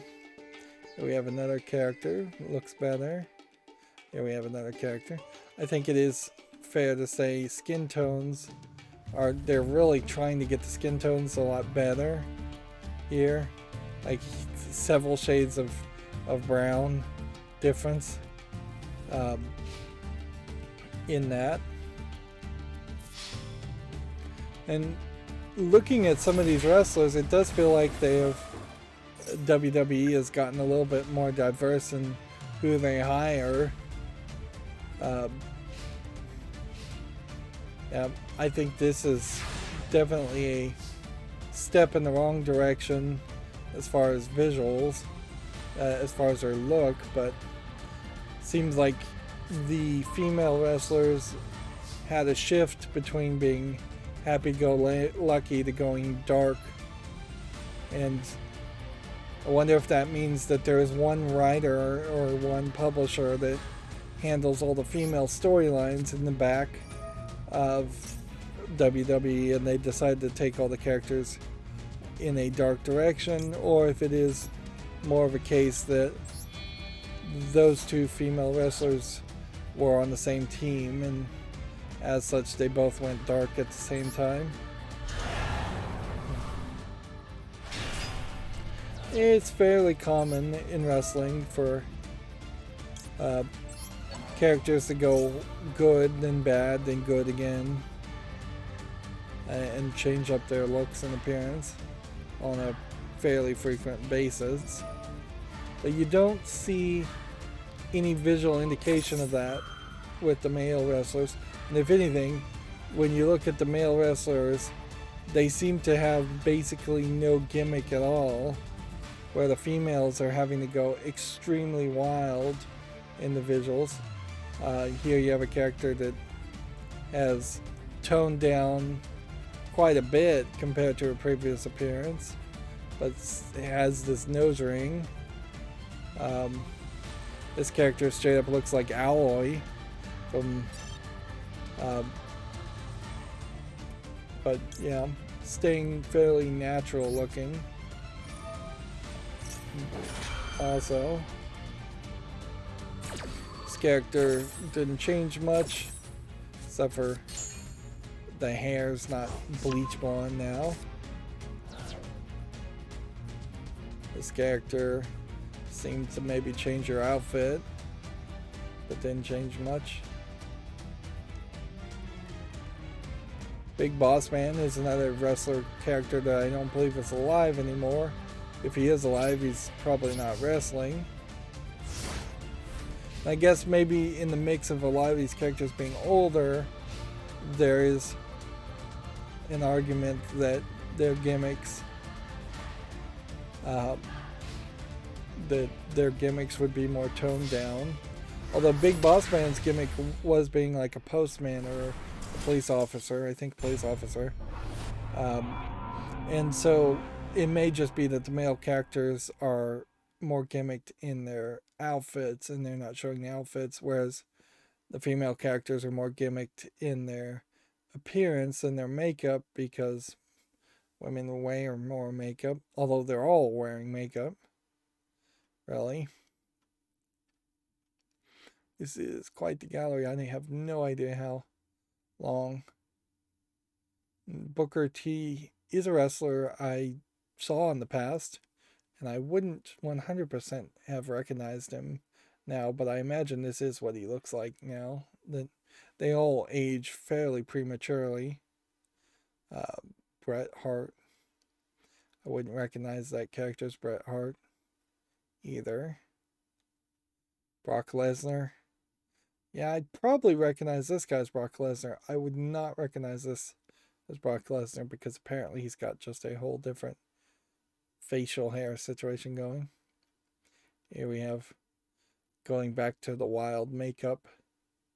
Yeah, it may just be a case that they've hired a makeup artist that makes up all the female wrestlers and gone a lot wilder.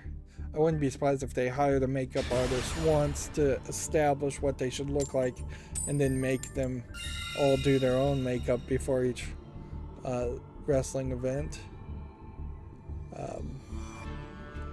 I wouldn't even think this was the same person, just totally different hairstyle, totally different hair.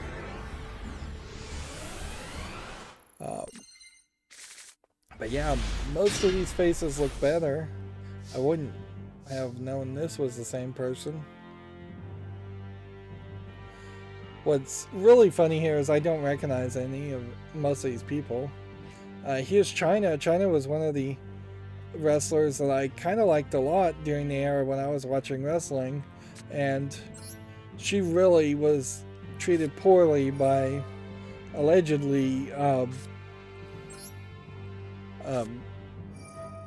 the WWE guy in charge being freaked out at her being so big and muscly, and so he just basically Me Too'd her out of a job because he didn't find her sexually attractive. That's the rumor I heard, at least. But China was actually a very big wrestler, very strong wrestler, someone who could actually wrestle against the men. And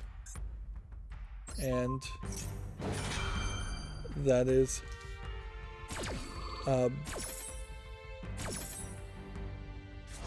something that I think they probably should have leaned more into. I'm gonna go check to see if my landscaper is knocking on my door. He may have, and I may have misheard it. So I'm going to mute my mic, and then I'll be back in a few minutes. This game will just surrender. I'll pause the recording while I'm at it.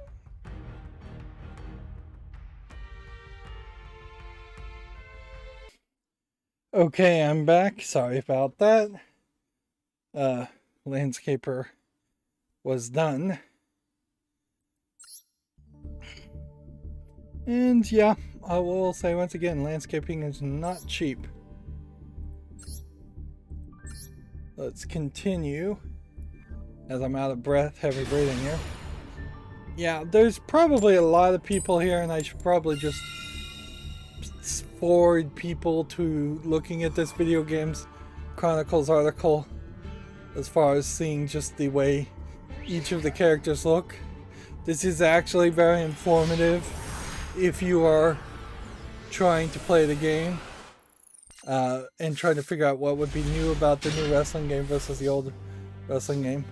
And see, if this is down to Elias, then I think these are alphabetical, so we've only made it to the E's. And here we have one person here that actually is male that has any kind of like face paint, war paint concept. Oh, well, here's another one. Certainly. And I guess the face paint gimmick is just not very popular, and I could certainly see why. Why that would be the case, as far as it's just a lot of effort, I imagine.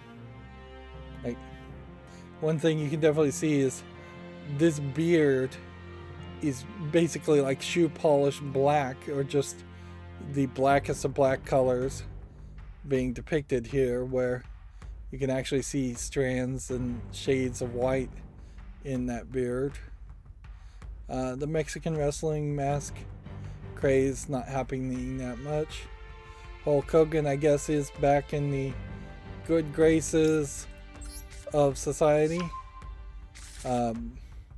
So his cancellation has probably been forgotten about, at least amongst the wrestling fans. This guy looks much more human than this does. Here's another guy with face paint. Yeah. It almost feels like they had like specific Spanish flag colors here before, and now they are focusing more on just a black and gray appearance in their face paint. Here you have Sting. If anything, like some of these rainbow color face paints feel like they've been changed intentionally so that they are not pro-LGBT looking colors, which I wouldn't be surprised if that's the case. I'm not sure Jerry the King Lawler works for WWE or even likes the WWE anymore.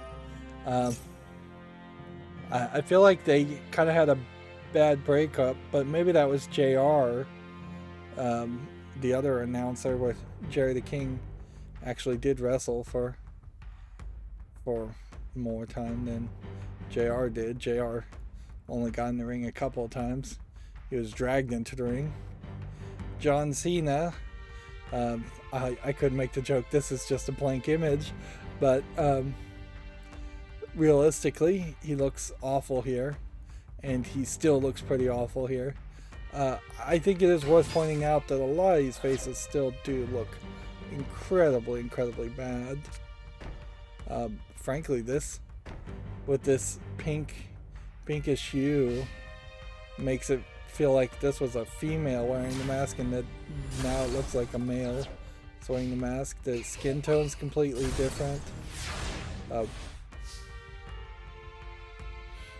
If anything, I would say Kane's appearance is fairly, I suspect, unrealistic. They're only showing you the mask anyways.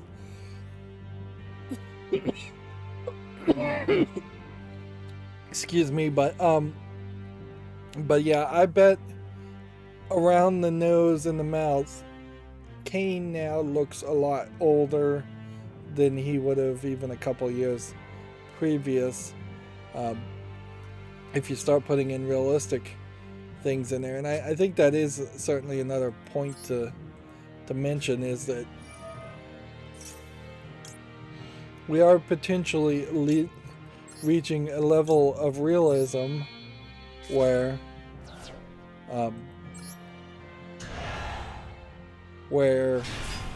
making people look realistic is exactly the same as making people looking old and ugly.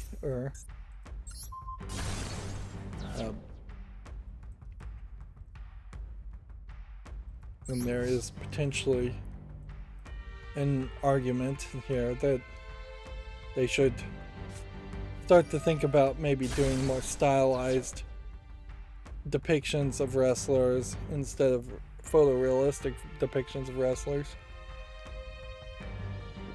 And at a certain level, that just says, why not just make a Street Fighter style video game where it's just made up from whole cloth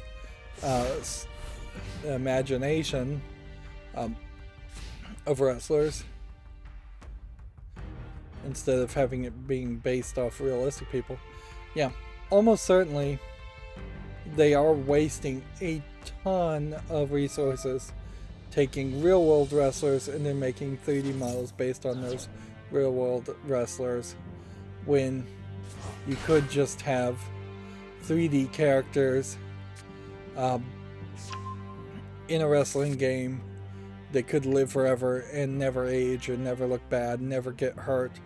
And certainly I would think of going in that direction, having wrestling games have its own character class of wrestlers that don't connect.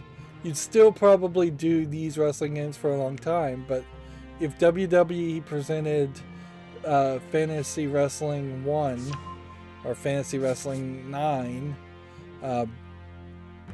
and it was just made up characters always, and maybe they were even cartoonified versions of real world wrestlers. If there was a Mr. McMahon that was kind of like a Bugs Bunny-like character, that might work. Now, I'm not saying they should be anthropomorphic animals, although that might work for a small audience also. My point is, you could have exaggerated characters, even voiced by the video game, by the wrestlers, and giving some like voice acting work to wrestlers on their off time, and then that could be a spin-off series in the same way that the Lego Star Wars Luke and Leia and Darth Vader are not the real Luke, Leia, and Darth Vader, and most of the video games that have realistically depicted Luke, Leia, Darth Vader have not had anywhere as much success as the Lego Star Wars game has. Do something along that lines.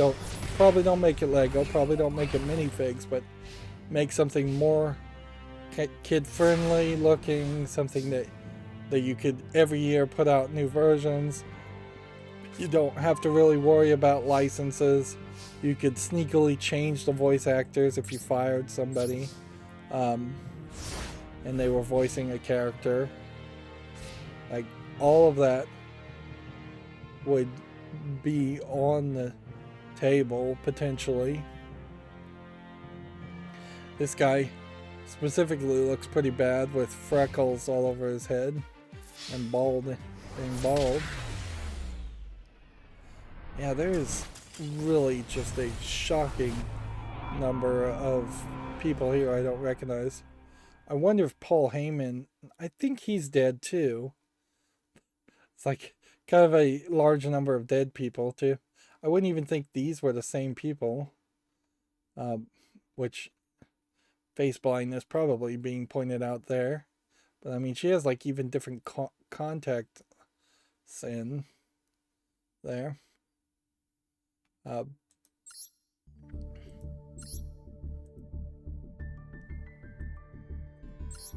yeah.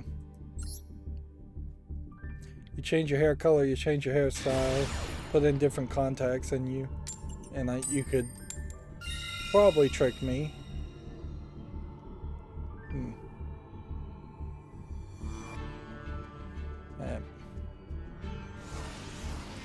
Fairly large change in appearance here, but still in the same style.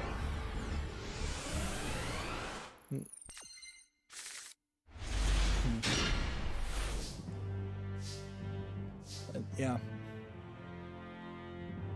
This looks like a completely different person.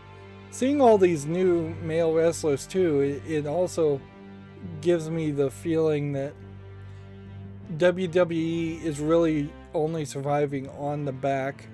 This guy looks pretty different too.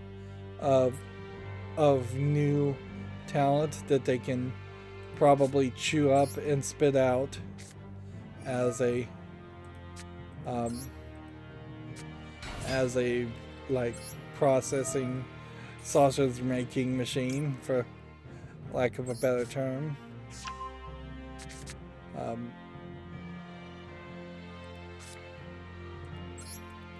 Might as well do this. Special summon this. Sacrificing this.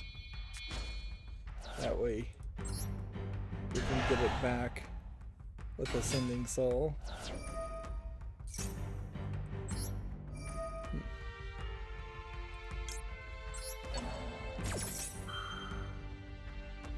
Yep. I would say, I suspect it's a case that WWE sells tickets to shows. The shows have established themselves as being 3 or 4 hour long events, if not longer, and because they need to be that long, because they've established themselves that long, they need just filler entertainment, when really they could probably boil it down to 2-hour shows. This is what Shane McMahon looks like now, apparently. Wow, it's pretty bad compared to the Shane McMahon that I remember 20 years ago, 15, 20 years ago.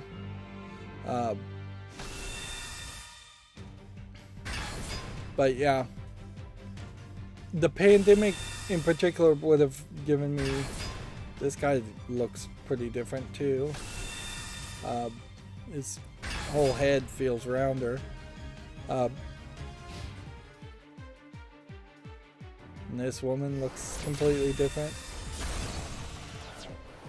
And here's Stephanie McMahon's changed her hair.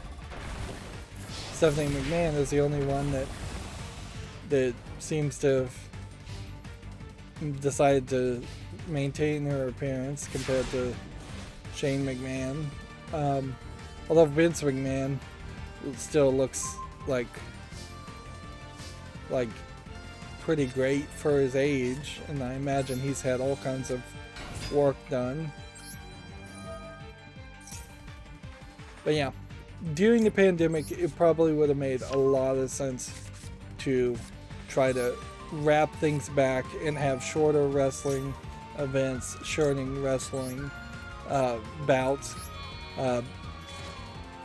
Maybe even go as crazy as having a manager establish some real time limits on a match, and just introduce the idea that most bouts, particularly the non-title bouts that don't really matter anyways, are going to be more timed in favor of doing other things, or just running more commercials, or just making it a shorter experience anyways. Sure, you would probably piss off some well-established fans, but I would definitely go for quantity over quality as far as wrestlers. Here you have Stephanie McMahon as the wrestler outfit. And here's Stone Cold Steve Austin, which I don't believe he wrestles anymore. I don't think he's dead, but I think he's fairly retired. And that probably, if you're seeing very little change in their appearance, it probably is because they are just getting visual updates but don't actually wrestle anymore. The Rock does not wrestle anymore. I wouldn't be surprised if people like The Rock, who now have a potential, like, real successful movie career and TV possible career and possible political career, I wouldn't be surprised if they would prefer not to show up in these games at all, but they probably long since have sold their likeness rights for forever to WWE. This is supposed to be Triple H. I would not recognize this guy as Triple H. Like, he's pretty old too.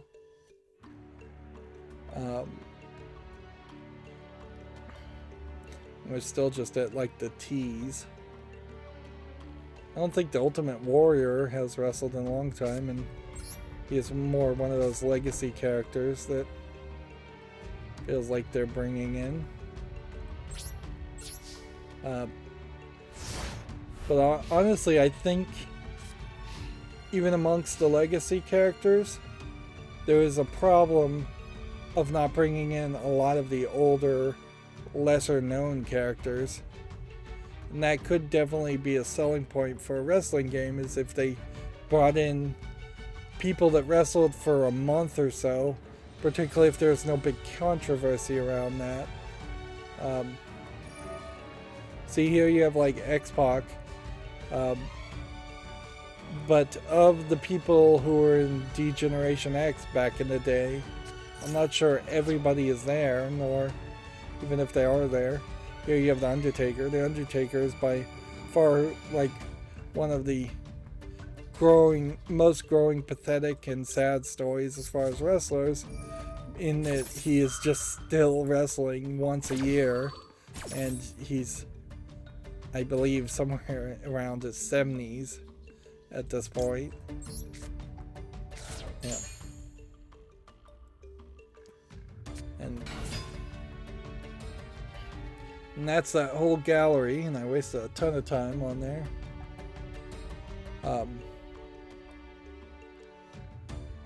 But yeah, I frankly would have expected a lot more wrestlers, and maybe there are a whole bunch of new wrestlers in the new version of the game, and that's why they weren't in the gallery, because there was nothing to compare them to. But I would have expected more wrestlers. I would have expected them to look a little bit better than they do. I do think after looking at that gallery, there is definitely an argument to take each one of those archetype of characters, like the Undertaker, make a parody version of the Undertaker, and make a cartoon version of that. So like you have the Undertaker is this tall guy that choke slams everybody. Then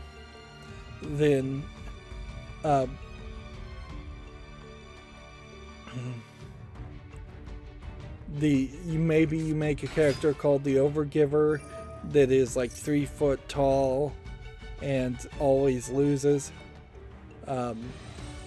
Or maybe you don't try to go direct opposites and you just make a character called the Mortician that is like 7 feet tall and looks like the Undertaker in some ways, but looks different in other ways.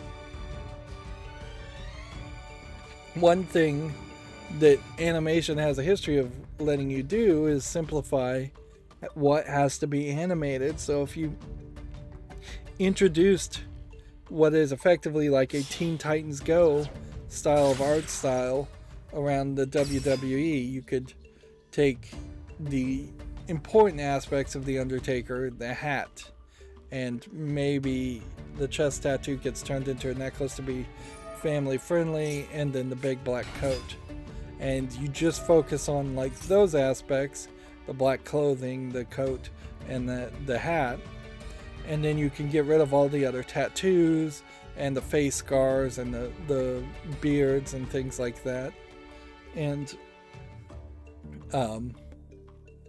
then animate that a lot easier instead of the photorealistic animation that they're trying to do. Moving on, Video Games Chronicle says Elden Ring is now Steam's 6th biggest game in terms of concurrent players, whereas Babylon's Fall quickly fell off the list completely as far as concurrent players. Samsung has reportedly been hacked by the same group behind Nvidia's data breach. I don't know if this really is video game relevant information at this point, unless you're going to make the argument that Samsung phones can be game consoles, which I guess they can. Apparently 190 gigabytes of files have allegedly been stolen, which that could be kind of anything.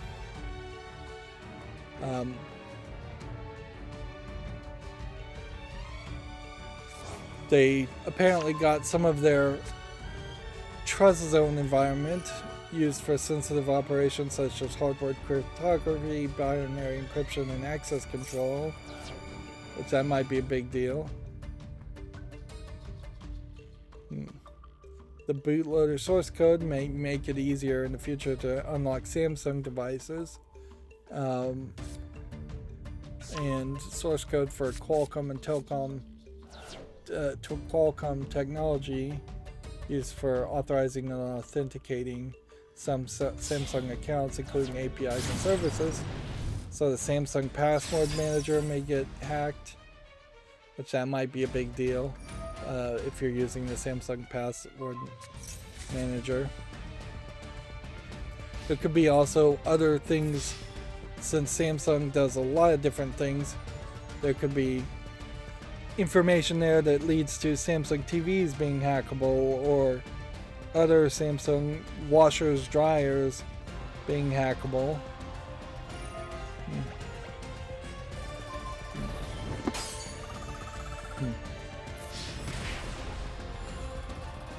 Yeah. So there might be something there to keep your eye on. I don't know how much of it really has to do with video games, though.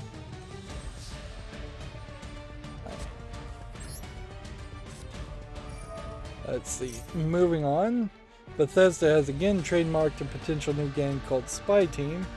The listing was first filed back in 2015. I imagine Microsoft does not care if it throws a few $1,000s towards holding on to a trademark, even if that trademark has nothing to do with any game actually coming out. I wouldn't be surprised if Spy Team is one of those perpetually stuck in development experiences. Like, I don't know how I would trust Bethesda to be making yet another game.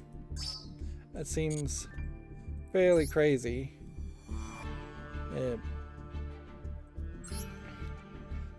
It would make way more sense for Bethesda to focus. Now, if you told me ZeniMax was actually the company that renewed the... Yeah, actually it's filed on behalf of ZeniMax Media Incorporated, that would make more sense. Like, I wouldn't be surprised if one of the other ZeniMax subsidiaries, like Arcane, was thinking about working on a game called Spy Team.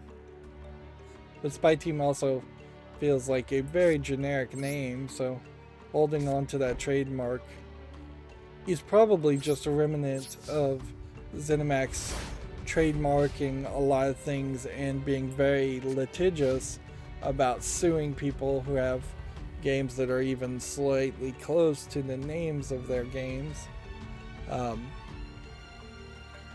Which, with Microsoft acquiring ZeniMax, that's something we would like to see go away. We'd like to see some real proof of that going away. In a way that we could feel like, okay, now Microsoft's acquisition of Bethesda has at least improved the world on one aspect. Remember, you may not remember or have ever heard this, but there was a game that Captain Sparkles made for cell phones maybe 6 or 7 years ago, and the original name of that game had something like Fallout in the name. It was like called Fortress Fallout, for instance, and they got a cease and desist letter from ZeniMax, and that felt like a big deal. And it was only maybe 4 or 5 months after that point that Fallout 4 was announced, whereas up until that point it seemed like it was fairly unlikely there would ever be another Fallout game. Should we play this now?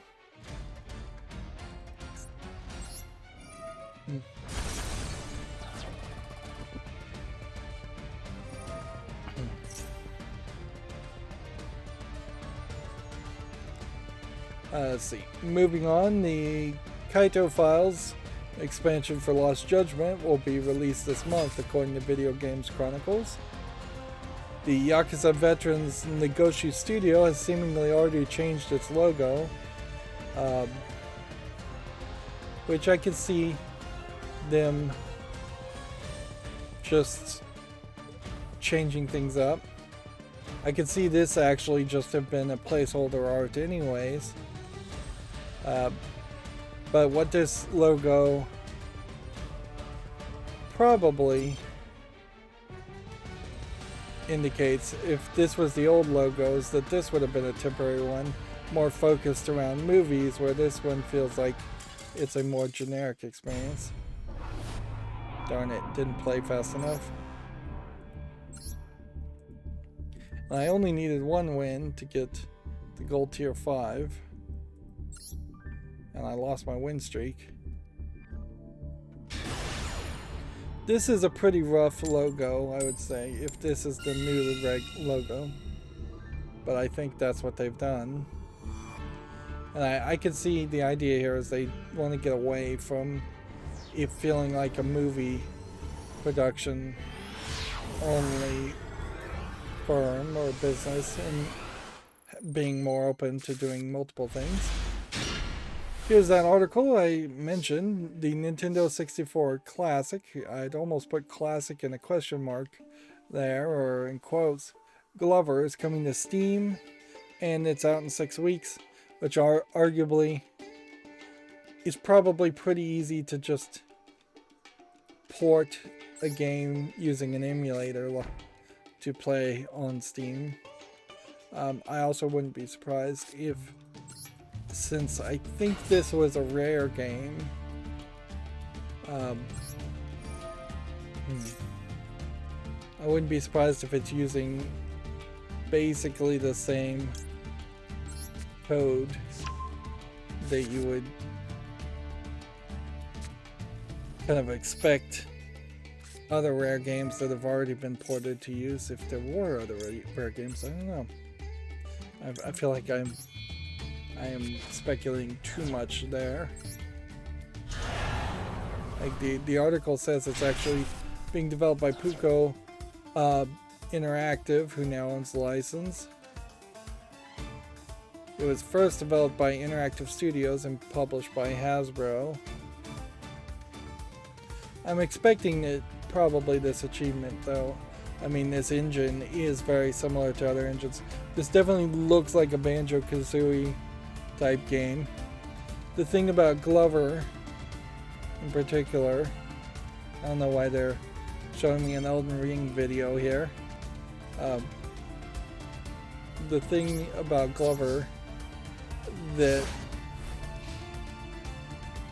makes it kind of unique is that you play as this glove that has to roll a ball, and you can transform the ball into different things in different shapes and sizes to give it different properties. So you can like make it bouncy, or you can make it like crystal, so it's more easy to control, but it's fragile when it's a crystal.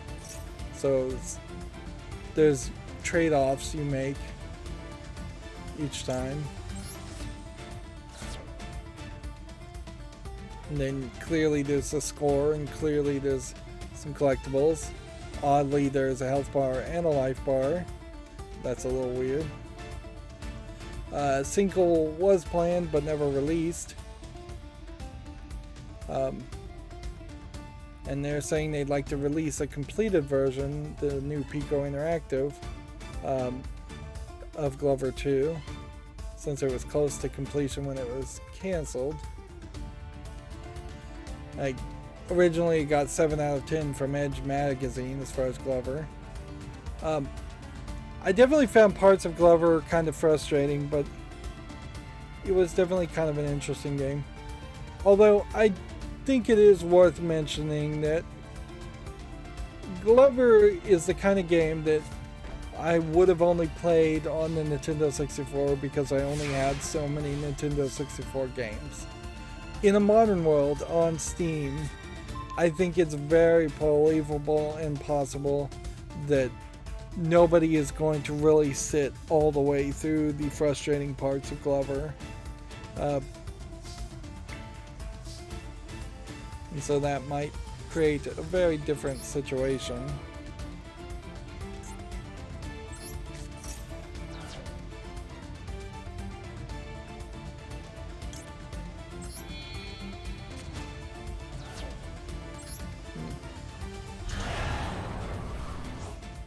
I attributed the wrong card there. I should have attributed the one in the graveyard. And then our final article from Video Games Chronicle, the PlayStation console exclusive Forspoken has been delayed to October. The team will, quote, "We'll focus all of our efforts on polishing the games," according to a new statement. This is the game where a real-world person is isekai'd, sent to a different world, and she gets this magical, like, bracelet as part of arriving in the other world, and has to fight in this kind of fantasy universe.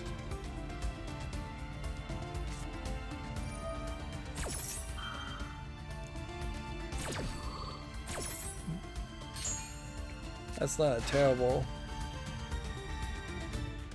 turn of events. Nope, that is a terrible turn of events.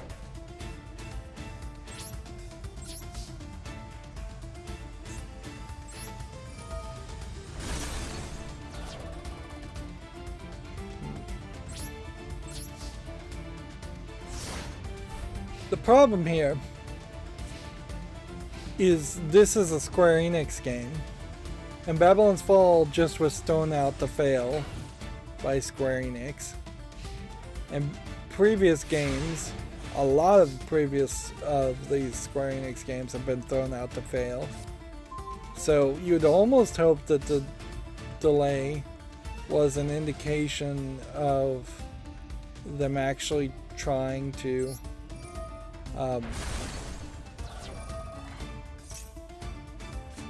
give Forspoken a chance, even though Babylon's Fall wasn't given a chance. But I wouldn't be surprised if this is just more bad management, and Forspoken also ends up suffering a similar fate. Okay, as far as games on Steam, let's go through. We have quite a few of this. Wild Wolf here is already mixed, so we can say no to it. And oddly, this is a 2017 game anyway, so am I doing follow list cleanup? No. Jack Saves Easter. Looks like it might be an interesting idea. There aren't too many games where you get to play as a bunny or have an Easter theme. Which of course I don't want an Easter theme as in a Christian Easter theme. Around like a passion play type Easter game. That'd be pretty extreme. There is something like that in one of the Assassin's Creed games, but that is definitely as far as I would ever want to see it go.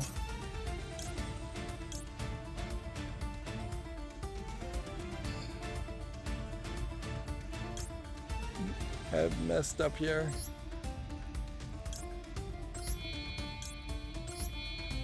I've messed up here badly.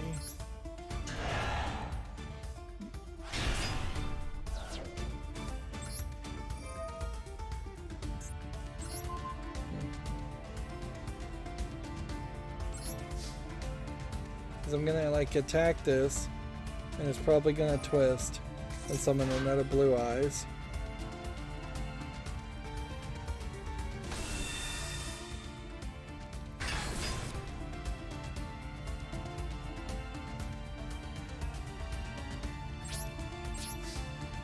This Monsters and Warriors game looks like it's just a match the pictures game or Connect 3 game. Doesn't look particularly interesting. I'm starting to get sleepy now, I need to hurry. Earth is too small for me. Looks like nothing of interest. Tower RTS here. It's just a tower defense game, free to play, so nothing there. The last front we can see is mixed, so we can already dismiss it, although I would have dismissed it anyways. That was English and Turkish. I wonder if we start to see a whole bunch of English and Turkish games.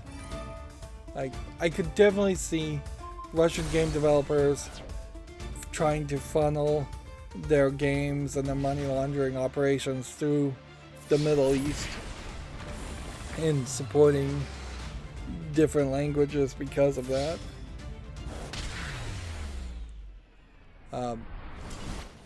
It may very well be that that is the way money launderers sort the files. Instead of having like direct links to games, they just sort Steam by languages supported. Although it would just make more sense to have direct links to games. Here we have something called Gallows, which just looks like a Dark Screenshot Syndrome horror game. It would be hard to have a horror game around being hung or the gallows. That seems like too short of a concept or of a story to tell. This mirror shot doesn't look like anything either. It almost have to be like a walking simulator or an adventure where you're in prison for a long time about to be hung.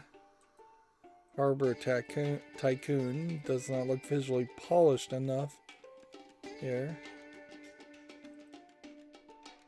Papa Three Kingdoms looks like a Chinese cell phone port. English not supported. I haven't been seeing a lot of Chinese games either. Let's see. Explosiver. I don't think there's anything here, but there might be something here. This might be like a indie or single A game that might have some value to it. So I'm going to give it a follow. Let's see. Do this. Play this.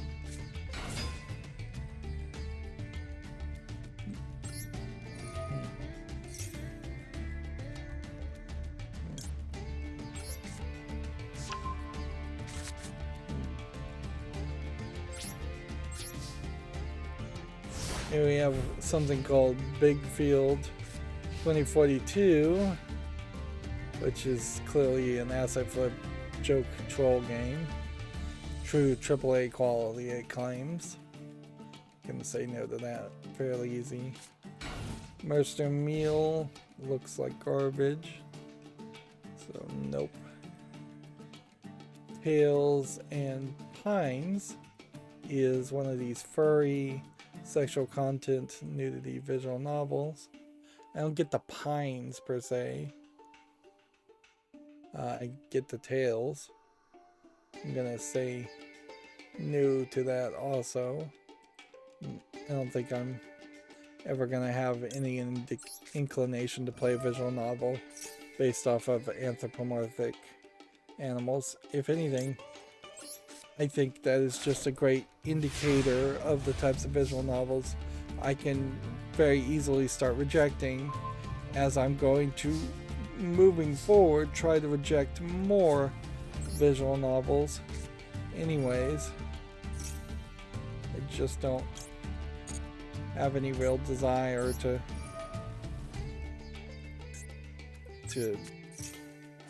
stay down that path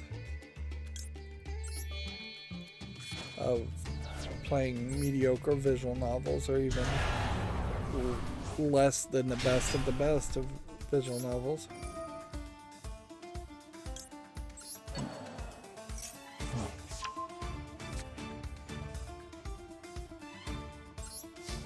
Let's see what happens here.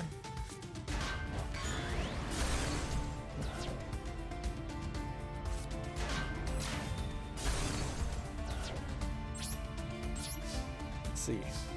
Here we have another Chinese cell phone port from the looks of it. English not supported again. Here we have Witches of the Fourth 1 vs 1, which looks like it's probably a low effort asset flip game. And so they're tagging it as an MMO. Then we have Marker Board Jungle Frogs, which feels like it's trying to be educational, talking about frogs, but unless this was like free, I would have to say no to it. And it's not free, it's $14.99. Just doesn't feel like there's a lot of visual polish there. Here we have an app that apparently, nope. This app just was running into trouble. Animalica feels like it is just an asset flip game. The animal screenshots look good, but the actual mechanics and gameplay seem to scream that they are built around.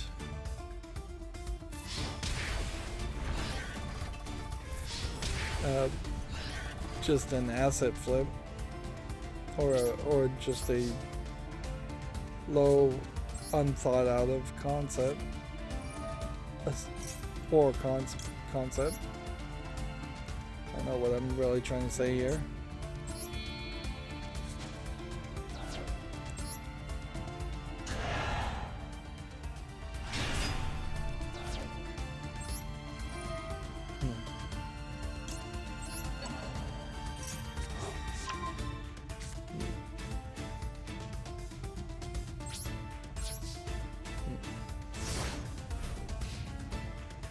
Here we have a game called Apogee, Apex of War, which again feels like an asset flip. Here we have one called Go Bang Tetris, which seems to be half Go and half Tetris, which is an interesting concept, but I don't think a concept that benefits me in particular, or too many people in particular, because you'd have to actually understand how to play Go particularly well, and then also understand the idea of playing Tetris. And as I'm watching the video, it actually feels like it is more just Tetris and not so much Go. Maybe it's half Go, half Tetris. But oddly, it also only supports the English language, which you would expect something based on Go to support at least Chinese or Japanese.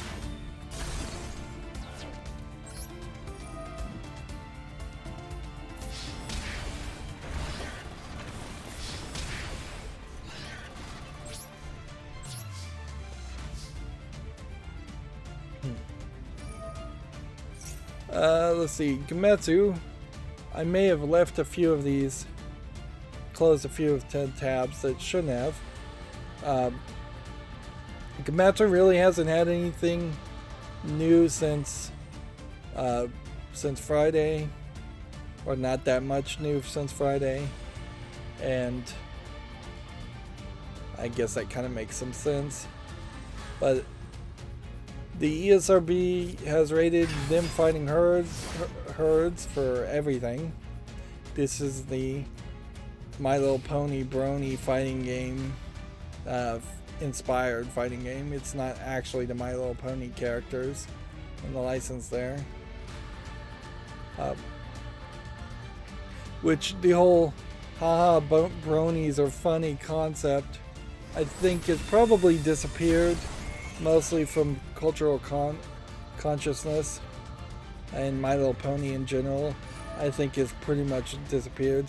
I'm sure little girls still love it, and there's still some cartoons airing here and there, but it's stopped being, I think, the most prominent, or one of the most prominent girl-focused cartoons out there. The smartphone game Sin Chronicle launches March 23rd in Japan, according to Gematsu. The Grand Blue Fantasy Fest 2022 has been announced. This week's Japanese game releases include Choco GP, RPG Time, The Legend of Right, and more. .hack/GU Last Recode on Switch. The Medium on PS5 was already available worldwide.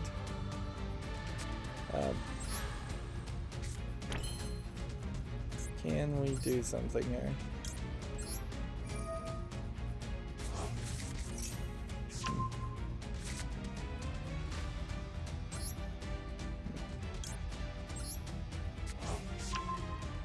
Okay. I should have done that first before playing this, but I don't think it matters.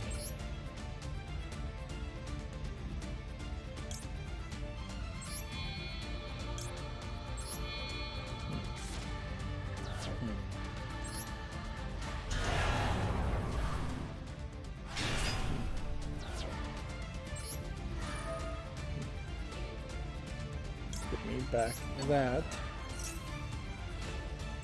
Protect that. And activate that.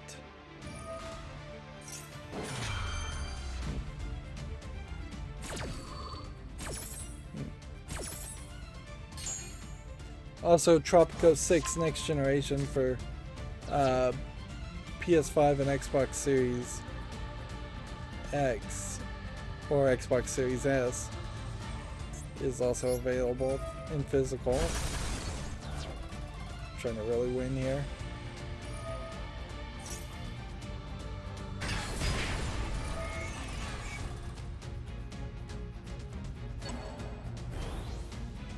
Is this guy going to find some way to... If this guy finds a way to defeat me, I'm going to be very upset.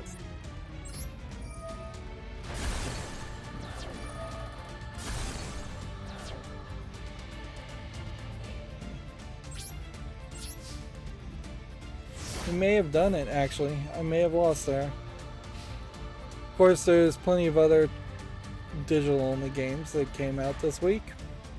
According to Gamatsu, check out that article. Soul Hackers 2 has new screenshots. The Soul Hackers game is part of one of the longer-running series.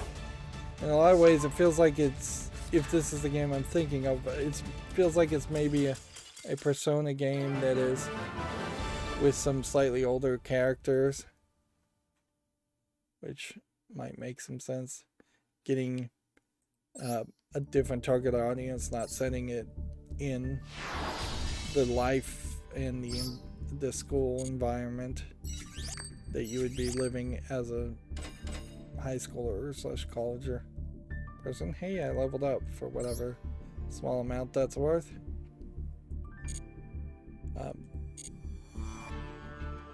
We're back to 7,250, which is nice. And we did that daily quest, and we did this daily quest, but this is new, and then dueling in solo mode would be a separate thing. And then over here we'll have exactly one level up this way.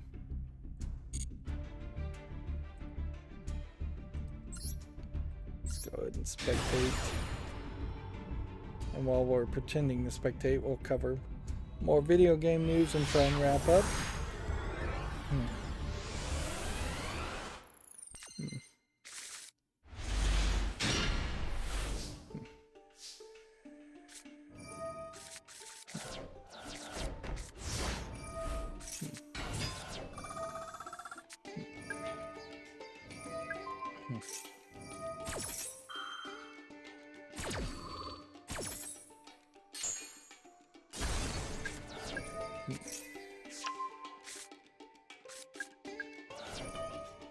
And this is just gonna play really fast. Sorry, I'm getting mesmerized by it playing.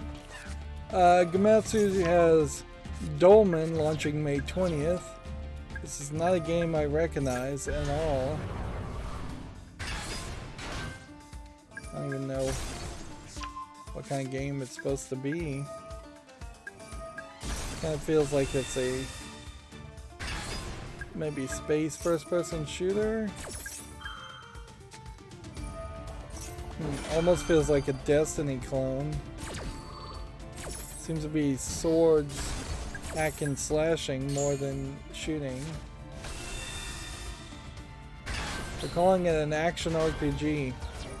That's totally the first I've even heard of this game.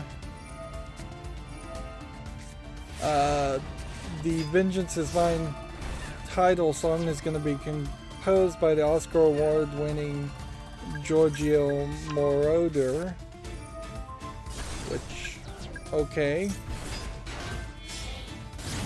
Apparently Vengeance is Mine is a third-person melee combat title. That's an odd article, but I guess informative. We had already talked about Lost Jansen's expansion, the Kato Files. Prinny presents NIS Classics Volume 2, ZHB on Losing Ranger vs. Dark Death Evil Man Spotlight trailer is now available. If you want to check that out. The LEGO Star Wars, the Skywalker Saga Character Collection Season Pass has been detailed. There will be 7, that is quite a lot, downloadable content packs with playable characters from across the Star Wars galaxy. So, Mandalorian Season 1, Solo Star Wars Story Character Pack, Classic Character Pack, and the Trooper Character Pack. I almost wonder if these classic character packs are just going to be reskins of things like Luke and Princess Leia and Han Solo, compared. They may very well just be reskins to make them look like the original game versions they looked like in the original Star Wars games, instead of them being big variations. Really, this screams that you should wait even longer than you probably should have anyways to think about covering or playing the LEGO Star Wars games, because like clearly there needs to be a Game of the Year combination, otherwise you are going to get nickel and dime to death. Like the other character packs here are Rogue One character packs, and I don't know how many people really care about Rogue One or Solo. I don't think very many people care about Solo anyways. And then eventually they're going to give you Season 2, and I could see a few people being excited by the Bad Batch character packs, but it's really only 4 characters. That seems like not much. So here's like classic Obi-Wan, in the sense that he is a yellow minifig, but it still kind of feels like the new graphics depictions, versus here's a Princess Leia with the regular real world skin color when depicting a real world character. There is some speculation that it was Star Wars that eventually moved LEGO to going to the real world skin tones for real world characters, because this character, Lando Calrissian, would look a little bit odd, or it would be effectively whitewashing if they came out with a yellow version of a black-skinned character. And so noticeably, before they came out with the regular skin tones, Lando Calrissian was not included. Of course, they've now, I guess, addressed that by making white people have white skin, and orange aliens have orange skin, and black people have black skin. One of those things is not like the other. Okay.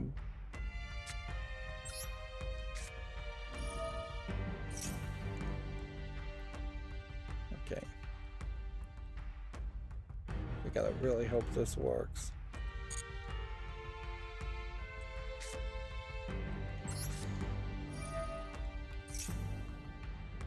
If this doesn't work, then I'm doomed.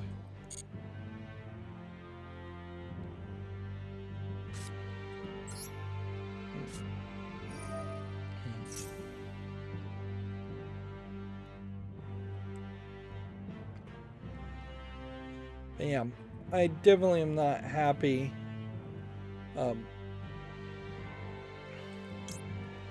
with the idea of the reboot of the LEGO series, effectively, and the reboot of almost all LEGO games, because this is the way forward. I'm not happy with the idea of this establishing it to be very standard to sell 7 expensive DLCs. They had already gone too far in that direction in the first place.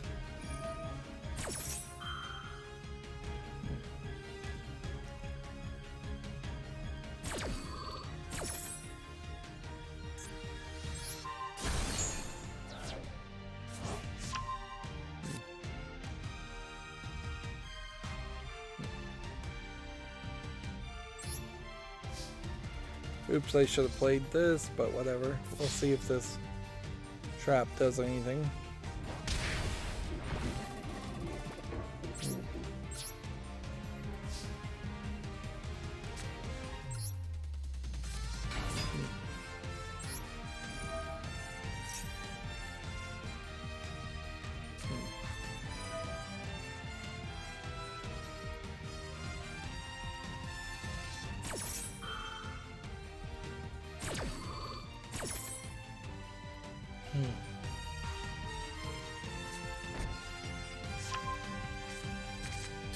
Let's see. Continuing with the news.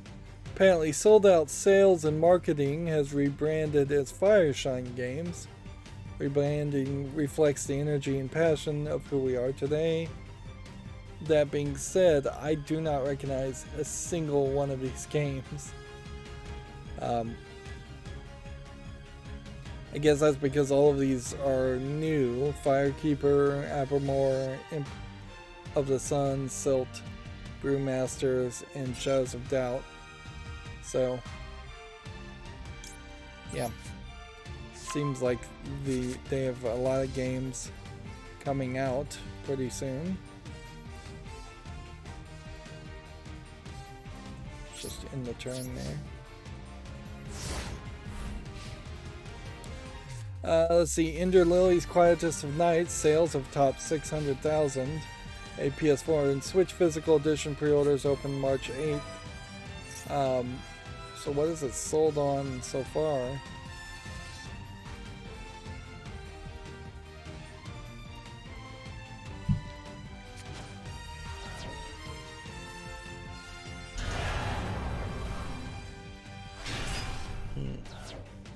If the PS4 and Switch Physical Editions must have just been sold on digital up until this point. I recall this game's name, but I wouldn't have really been able to tell you that it had come out. Komatsu has the same article, Glover coming to Steam on April 20th. And I wouldn't be surprised if Glover 2 comes out fairly quickly after that. And then Forspoken has been delayed to October 11th. Here we have a game on Steam that we can obviously dismiss as just garbage. Let's see, Monster Girl Manager. This is probably a troll dungeon crawler game, but I almost want to give it a chance. So, just to see it succeed. This is the kind of game that, if this actually did succeed and people put real effort into it, might be an interesting twist.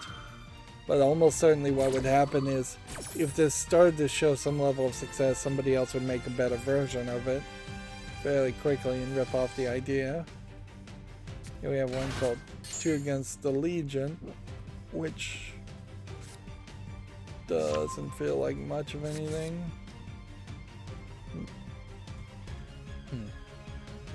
Here we have Air Racing VR, which, yeah, does not look polished enough for a VR game. Here we have Theater Carnage, which is a tactical placement player versus player game from the looks of it. They're comparing it to Yu-Gi-Oh!, which I think is very wrong. I'm gonna say no to Theater of Carnage. And apparently I've lost.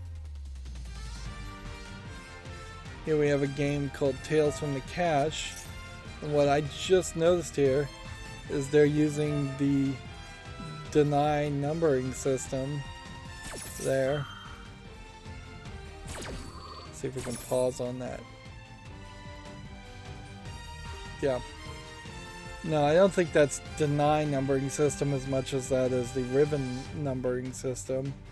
Or it looks, at the very least, very, very similar to the ribbon numbering system. Unless I'm thinking of a different numbering system. Which that certainly catches my attention as a Myst fan. And at some level, that might even be an interesting idea to make references to other video game puzzles in your puzzle game.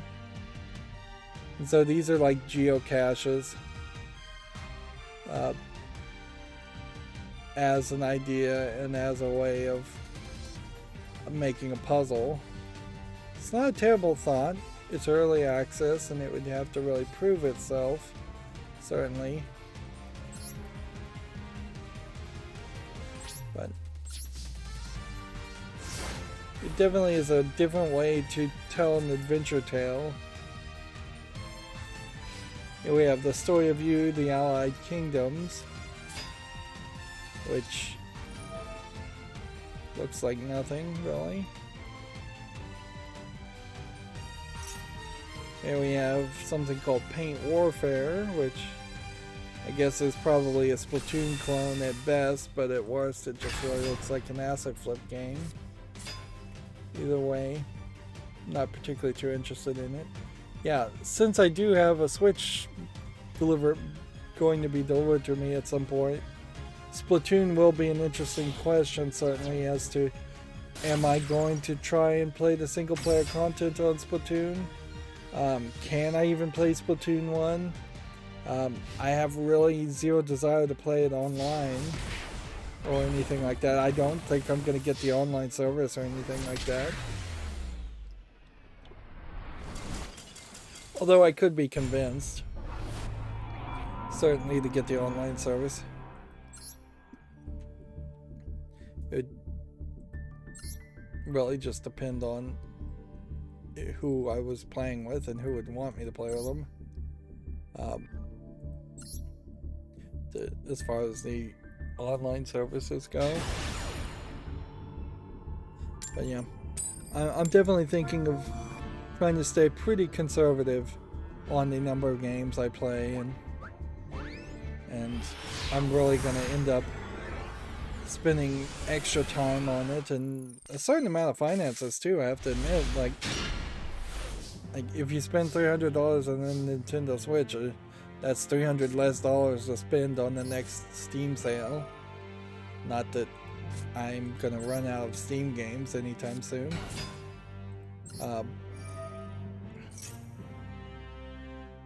But the time commitment too. I may end up playing the Destiny Child cell phone game I love to play less in favor of just playing the Nintendo Switch more, like potentially even having to commit an hour or two every evening before bed playing on the Nintendo Switch.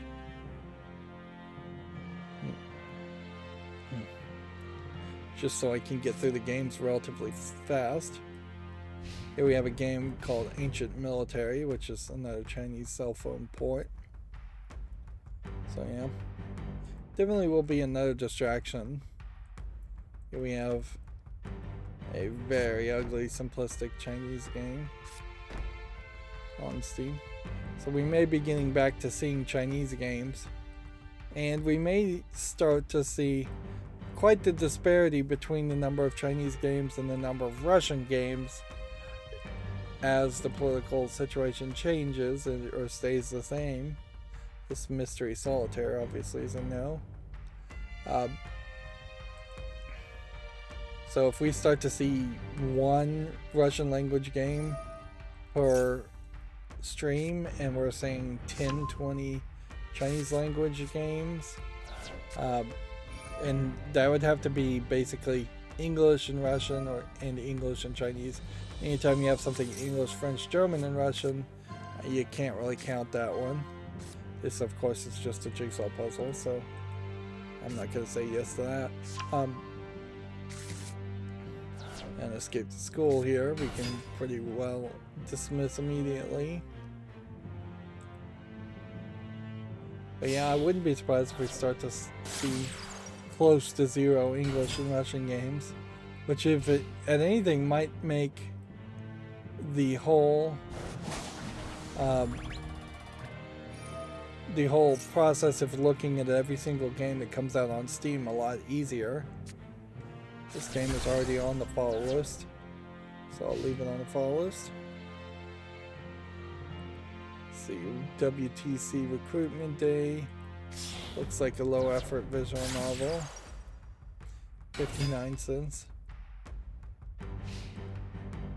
Computer Developing Simulator.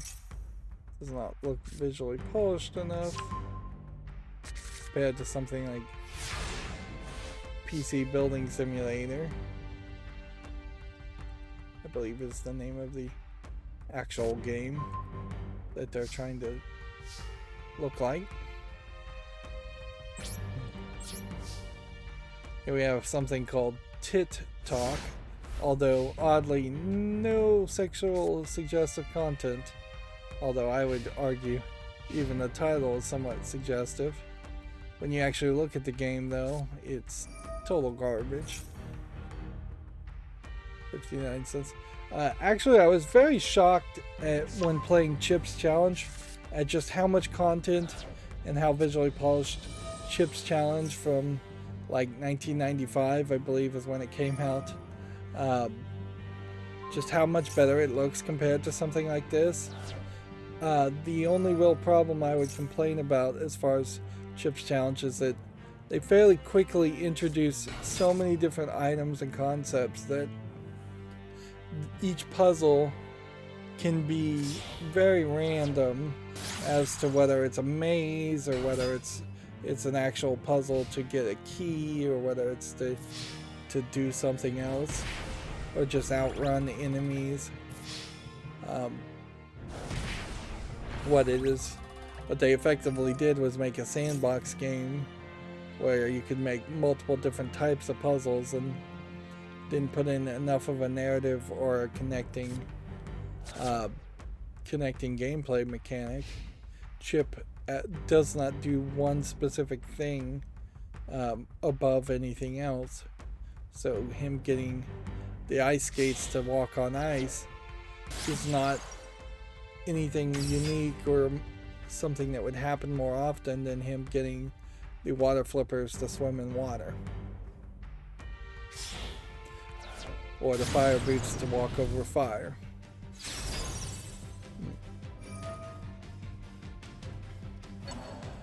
Moving on, we have here something called Parkour War, which is just an acid flip game with an anime girl dancing around while floating in the screen. Exact same dance moves on each character. This is a very low effort game, so no to that. Here we have something called POW 2, which looks like nothing of interest. We have Hidden World Top-Down 3D, which is a hidden object game with 3D models. It almost feels like there might be an argument around that. Having small platforms when you're looking for something specific, and it seems like you're being given a flat 2D image to look for. As far as like a Where's Waldo experience,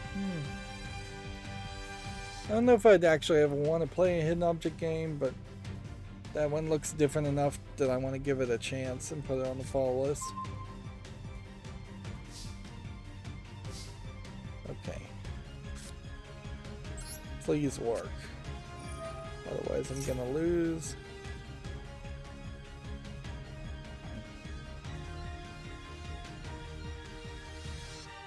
Here we have a game called The Unknown Halls, which is a dark screenshot horror asset flip game.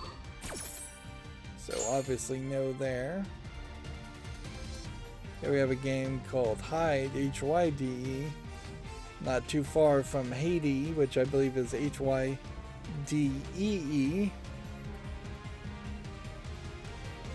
An adventure puzzle game.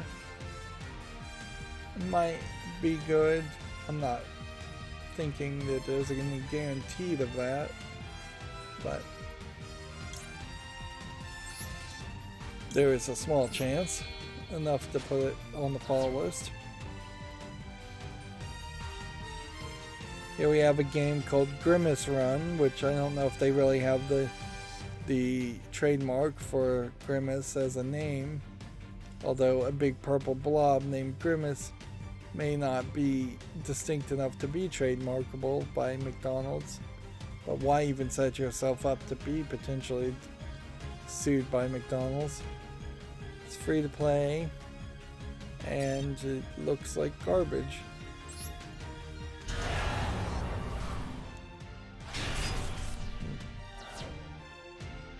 Draw a card.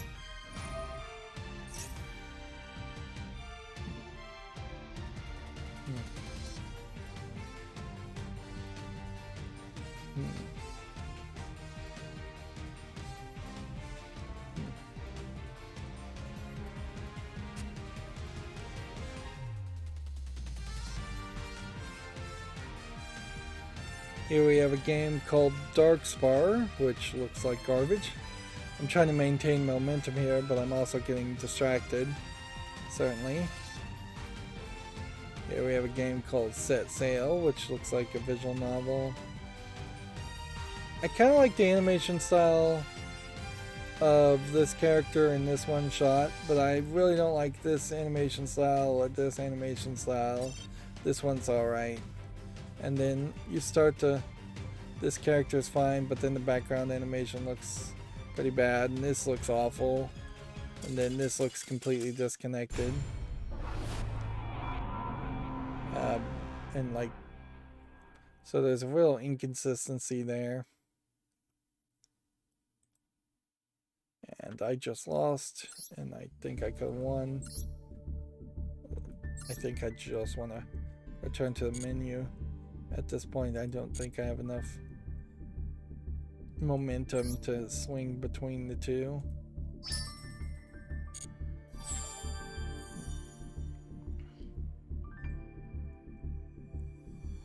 Win a duel in ranked mode, or we could just duel in solo mode 3 times. We do have the solo mode. Oh, and I may have done this over the weekend, I don't even remember. I finished the Enforcer of Justice Spotlight extra episode as far as solo mode, which left me here as far as didn't clear this one, so I wasn't able to really show this duel, and then there's a lot of ones that I'm gonna have to take extra time to just play with my Exodia deck.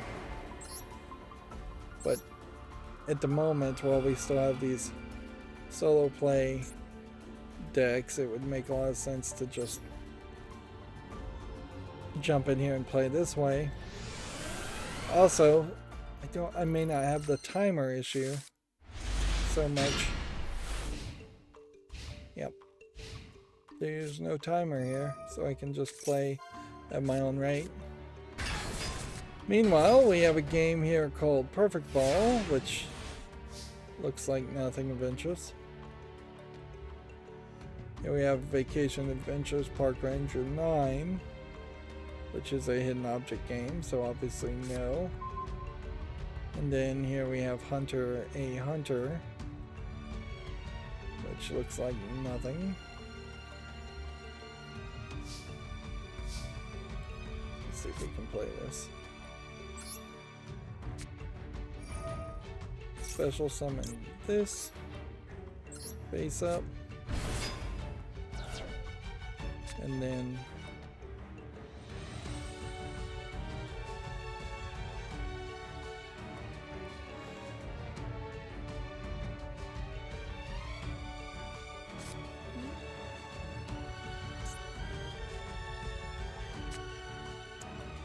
do I want a warrior or do I want a time wizard? I guess is the question.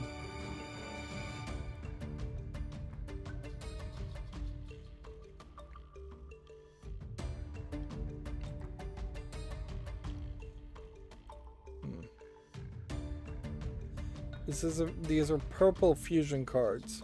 So without a fusion, you can't do anything. So the only thing you can even possibly have a chance with would be this. Apparently this did allow for something.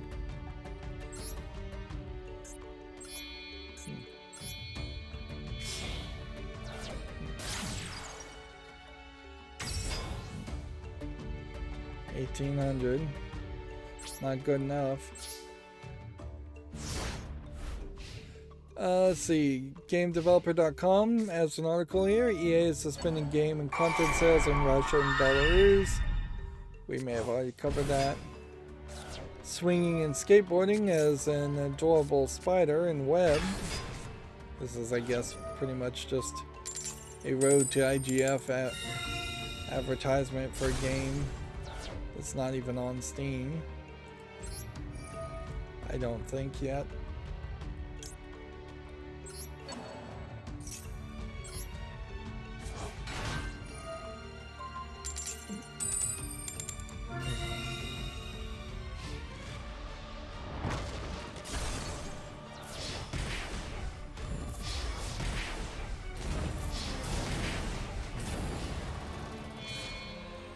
Looks like I'm gonna lose here.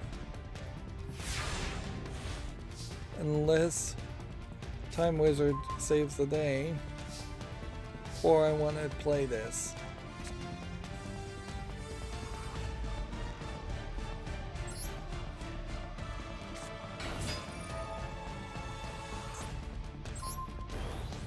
But even playing this is stupid because they'll just attack with one of these and then win. Let's see. Activision Blizzard is being sued by the family of a deceased employee for wrongful death. The family of the deceased employee, Carrie Monahan, is suing the company for wrongful death. Real questions here as far as how did she die? Did she kill herself? Because it's kind of hard to prove wrongful death if she killed herself. Yeah. At the time, it was alleged that an unnamed employee had died by suicide after photographs of her genitals were passed around by the co-workers at a holiday party.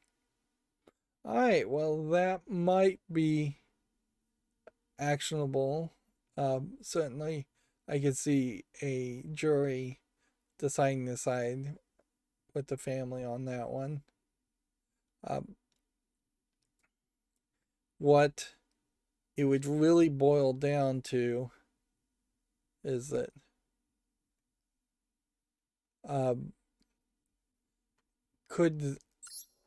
my guess is what it would boil down to in the court case, in the civil case, is would Activision Blizzard's inactivity as far as protecting her for sexual harassment and not controlling their employees, could they possibly have known that that would have led to her killing herself?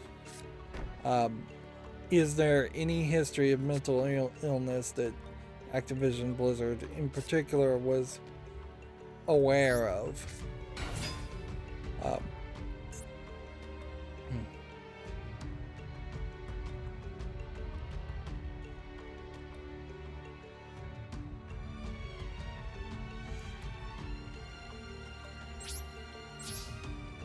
Those would be particularly the factors. But sorry, I'm yawning. What would work against this case, I would imagine, is if she has no history of mental illness, if she wasn't working at the company at the time she killed herself, if they did anything to actually punish the people for passing around pictures of her genitals, if she took the picture herself, if she initially sent the picture herself to people, all those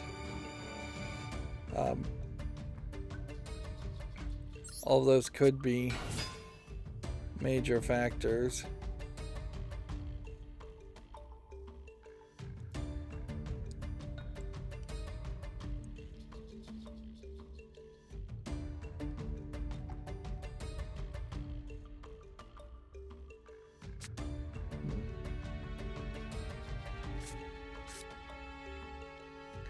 Yeah.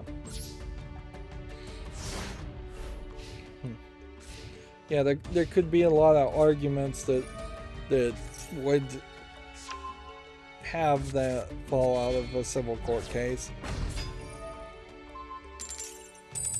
But it definitely is a court case worth fighting, and definitely is a court case worth bringing up, as I imagine Microsoft would just love to pay for this to go away.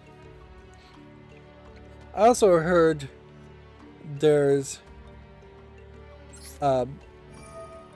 definitely some shareholders who feel like Bobby Kotick failed to negotiate properly as far as the shareholder stock price in this potential acquisition.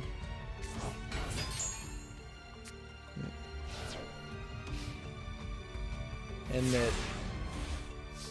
that he was authorized to, from what I'm hearing, it seems like he was authorized to sell at somewhere between $95 a share and $100, maybe $110 per share, and then he ended up actually agreeing to sell the company and merge the companies in at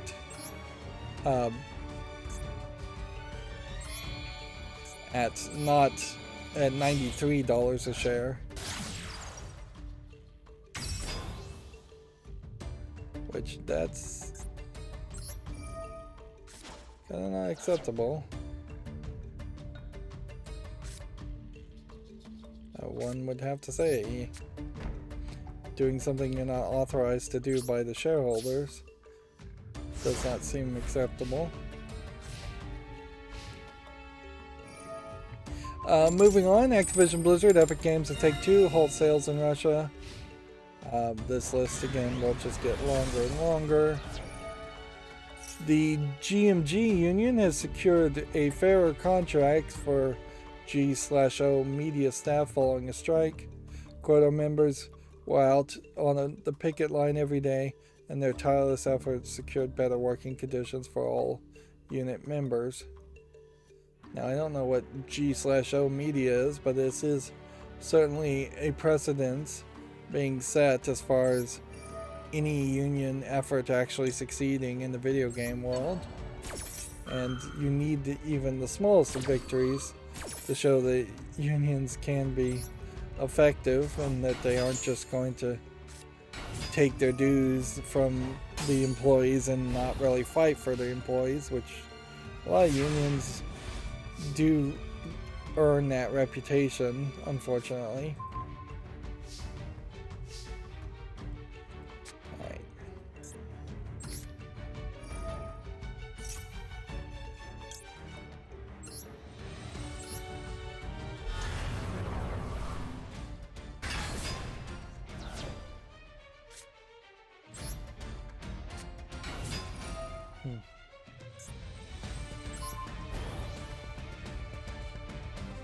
Well, I guess that works out better.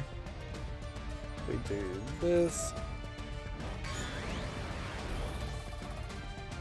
And then do this.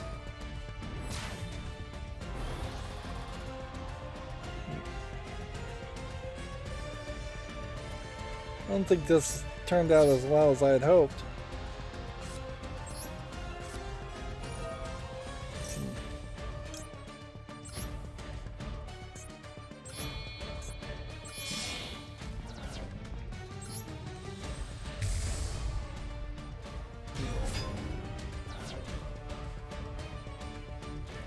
See how that goes.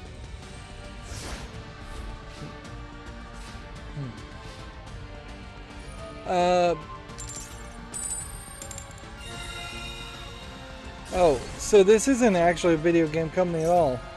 I guess that explains why I didn't recognize G/O Media.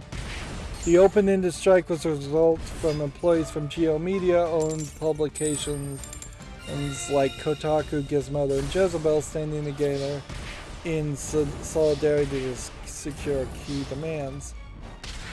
So, G/O Media has agreed to raise salary minimums, severance, and parental leave, maintain employee health care while requiring it to be trans inclusive and ensuring annual raises for all unit members. Well, in retrospect, now reading further, it's kind of silly and sad that the only unions that seem to have succeeded so far are the unions for video game journalists instead of unions for video game creators, because I personally do not think too many people, myself included, hold video games journalists, particularly the likes of people who work at Kotaku, to be in particularly high regard or worthy of special um, special pay. That being said, that is kind of a spiteful, ridiculous way to look at things. Everybody should be treated better, and if that means bad journalists at Kotaku and Jezebel are the people that have to also get raises, that's fine. You don't want jealousy to become the enemy of progress.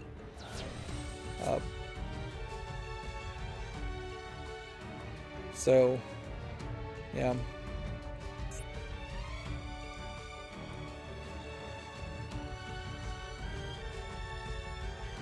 So, yeah. Despite the fact that I hate Kotaku, honestly, I haven't even looked at a Kotaku article in probably years. I will say good for them, and what they seem to have asked for does not seem like it is particularly too crazy.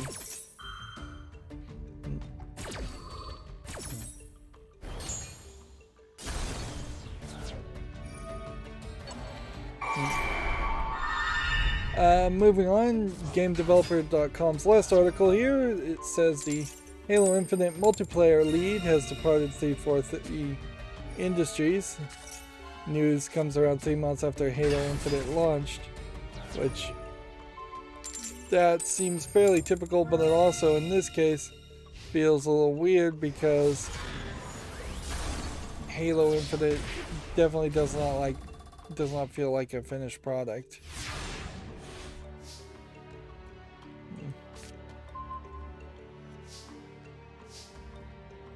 Alright, well, let's go ahead and set this. See if I can save this. And then that's just going to leave these follow list games. Here we have one called Pistol Whip, which I think is a VR game, VR shooter game. Looks pretty good, but because it requires VR, it'll stay on the follow list. Whereas Pistol Master here can leave.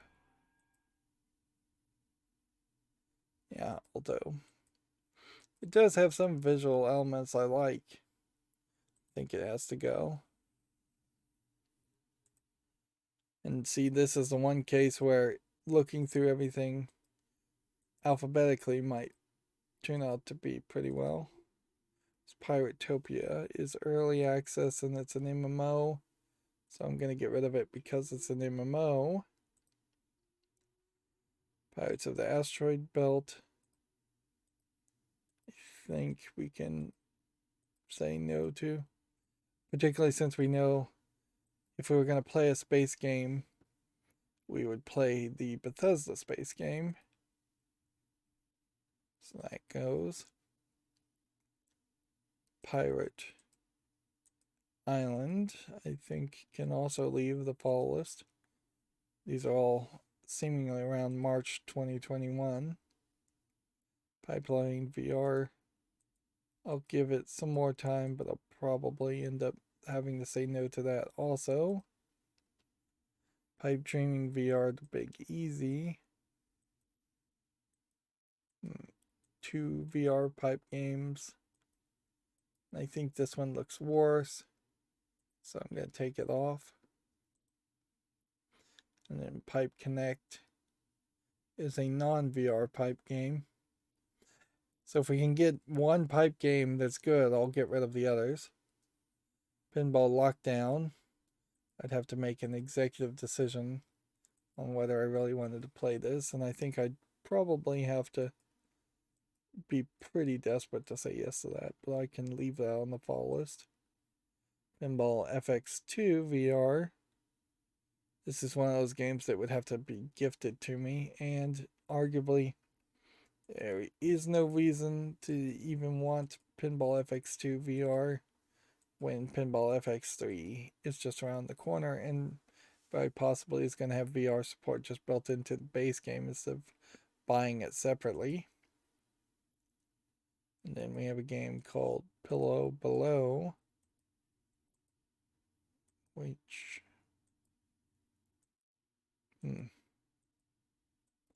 yeah, I don't think I'm going to bother to even try to make a decision there.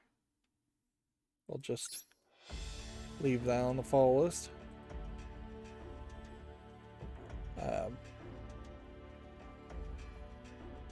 That means there's been 48 new tweets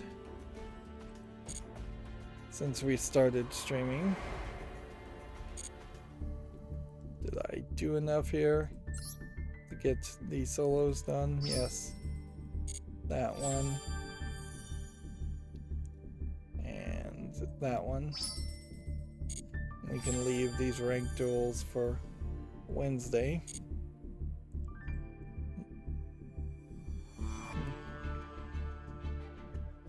Twitter has a new top banner that it says news from Ukraine as it happens.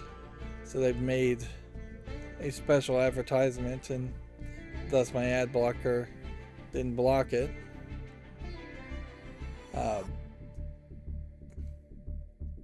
That might be something to consider dealing with. Really kind of sucks that Babylon's Fall is a platinum game. If anything, it probably highlights that platinum games is still really a for contract game developer in a new era where for contract game developers still kind of exist, but their names are recognizable. One would kind of hope Soul Crusted does better than Babylon's Fall. And definitely one would hope that Platinum Games does not just completely fall apart. And we never potentially get another game like Bayonetta. Apparently G4 is now on Pluto TV. It has launched on Pluto TV, which I kind of question on how that would actually look, because mostly G4 is just live streaming things as far as I was watching it or paying attention to it. Apparently EA Motive Studios holding a new development live stream for its Dead Space remake this Friday. I feel like the Dead Space remake was prematurely launched, so now live streaming around it seems like a weird thing. Like live streaming the development or the conversations is probably not what's happening there, so they're probably just trying to hype it up more.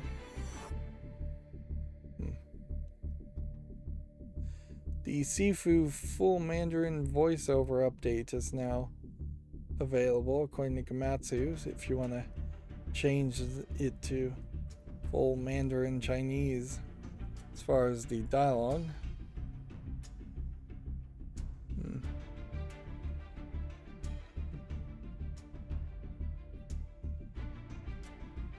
Let's see.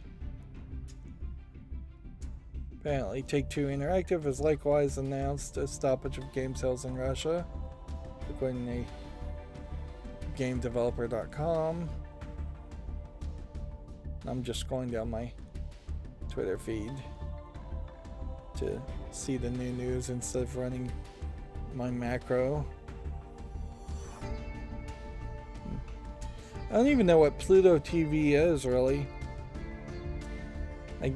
I assume it's a real cable service, but if you told me actually it was some weird streaming-based service, I'd believe you. So the articles that happened while we were streaming: Blizzard will reveal a new World of Warcraft expansion in April, it says. Which, I don't know if people are going to come back to World of Warcraft. Let's see. G4 Select is now available on Pluto TV, which the Select in that name makes it feel like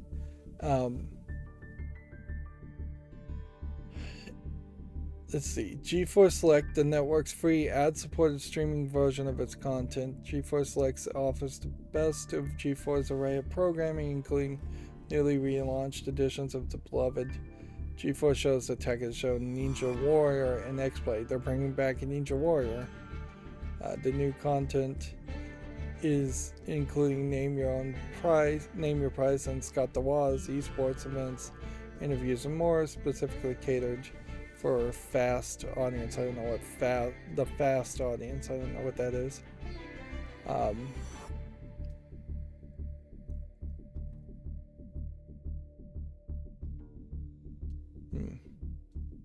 There's some things here that are not getting defined.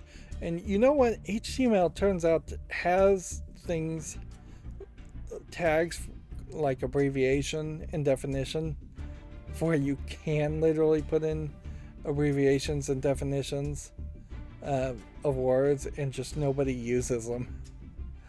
And I don't think those were tags that existed back when I was learning HTML, but HTML5 seems to have improved things. So I just don't think that there has been any release of G4 as an actual TV show with an actual like primetime schedule or anything. I guess there is something here. Is our TV schedule subject to change a lot?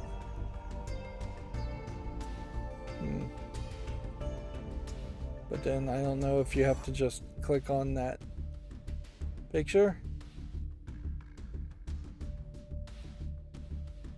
See bigger here.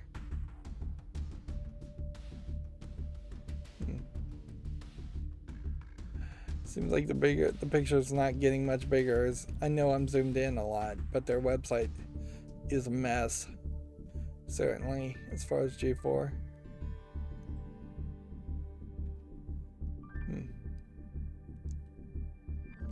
They even have a scroll up here that's not showing you anything. Yeah. So apparently they do have some kind of TV schedule. So there is at least somewhere a version of G4 where it is an actual TV station and not just streaming services on demand. Moving on, though, because I really don't care about G4, and I don't think anybody else really does either.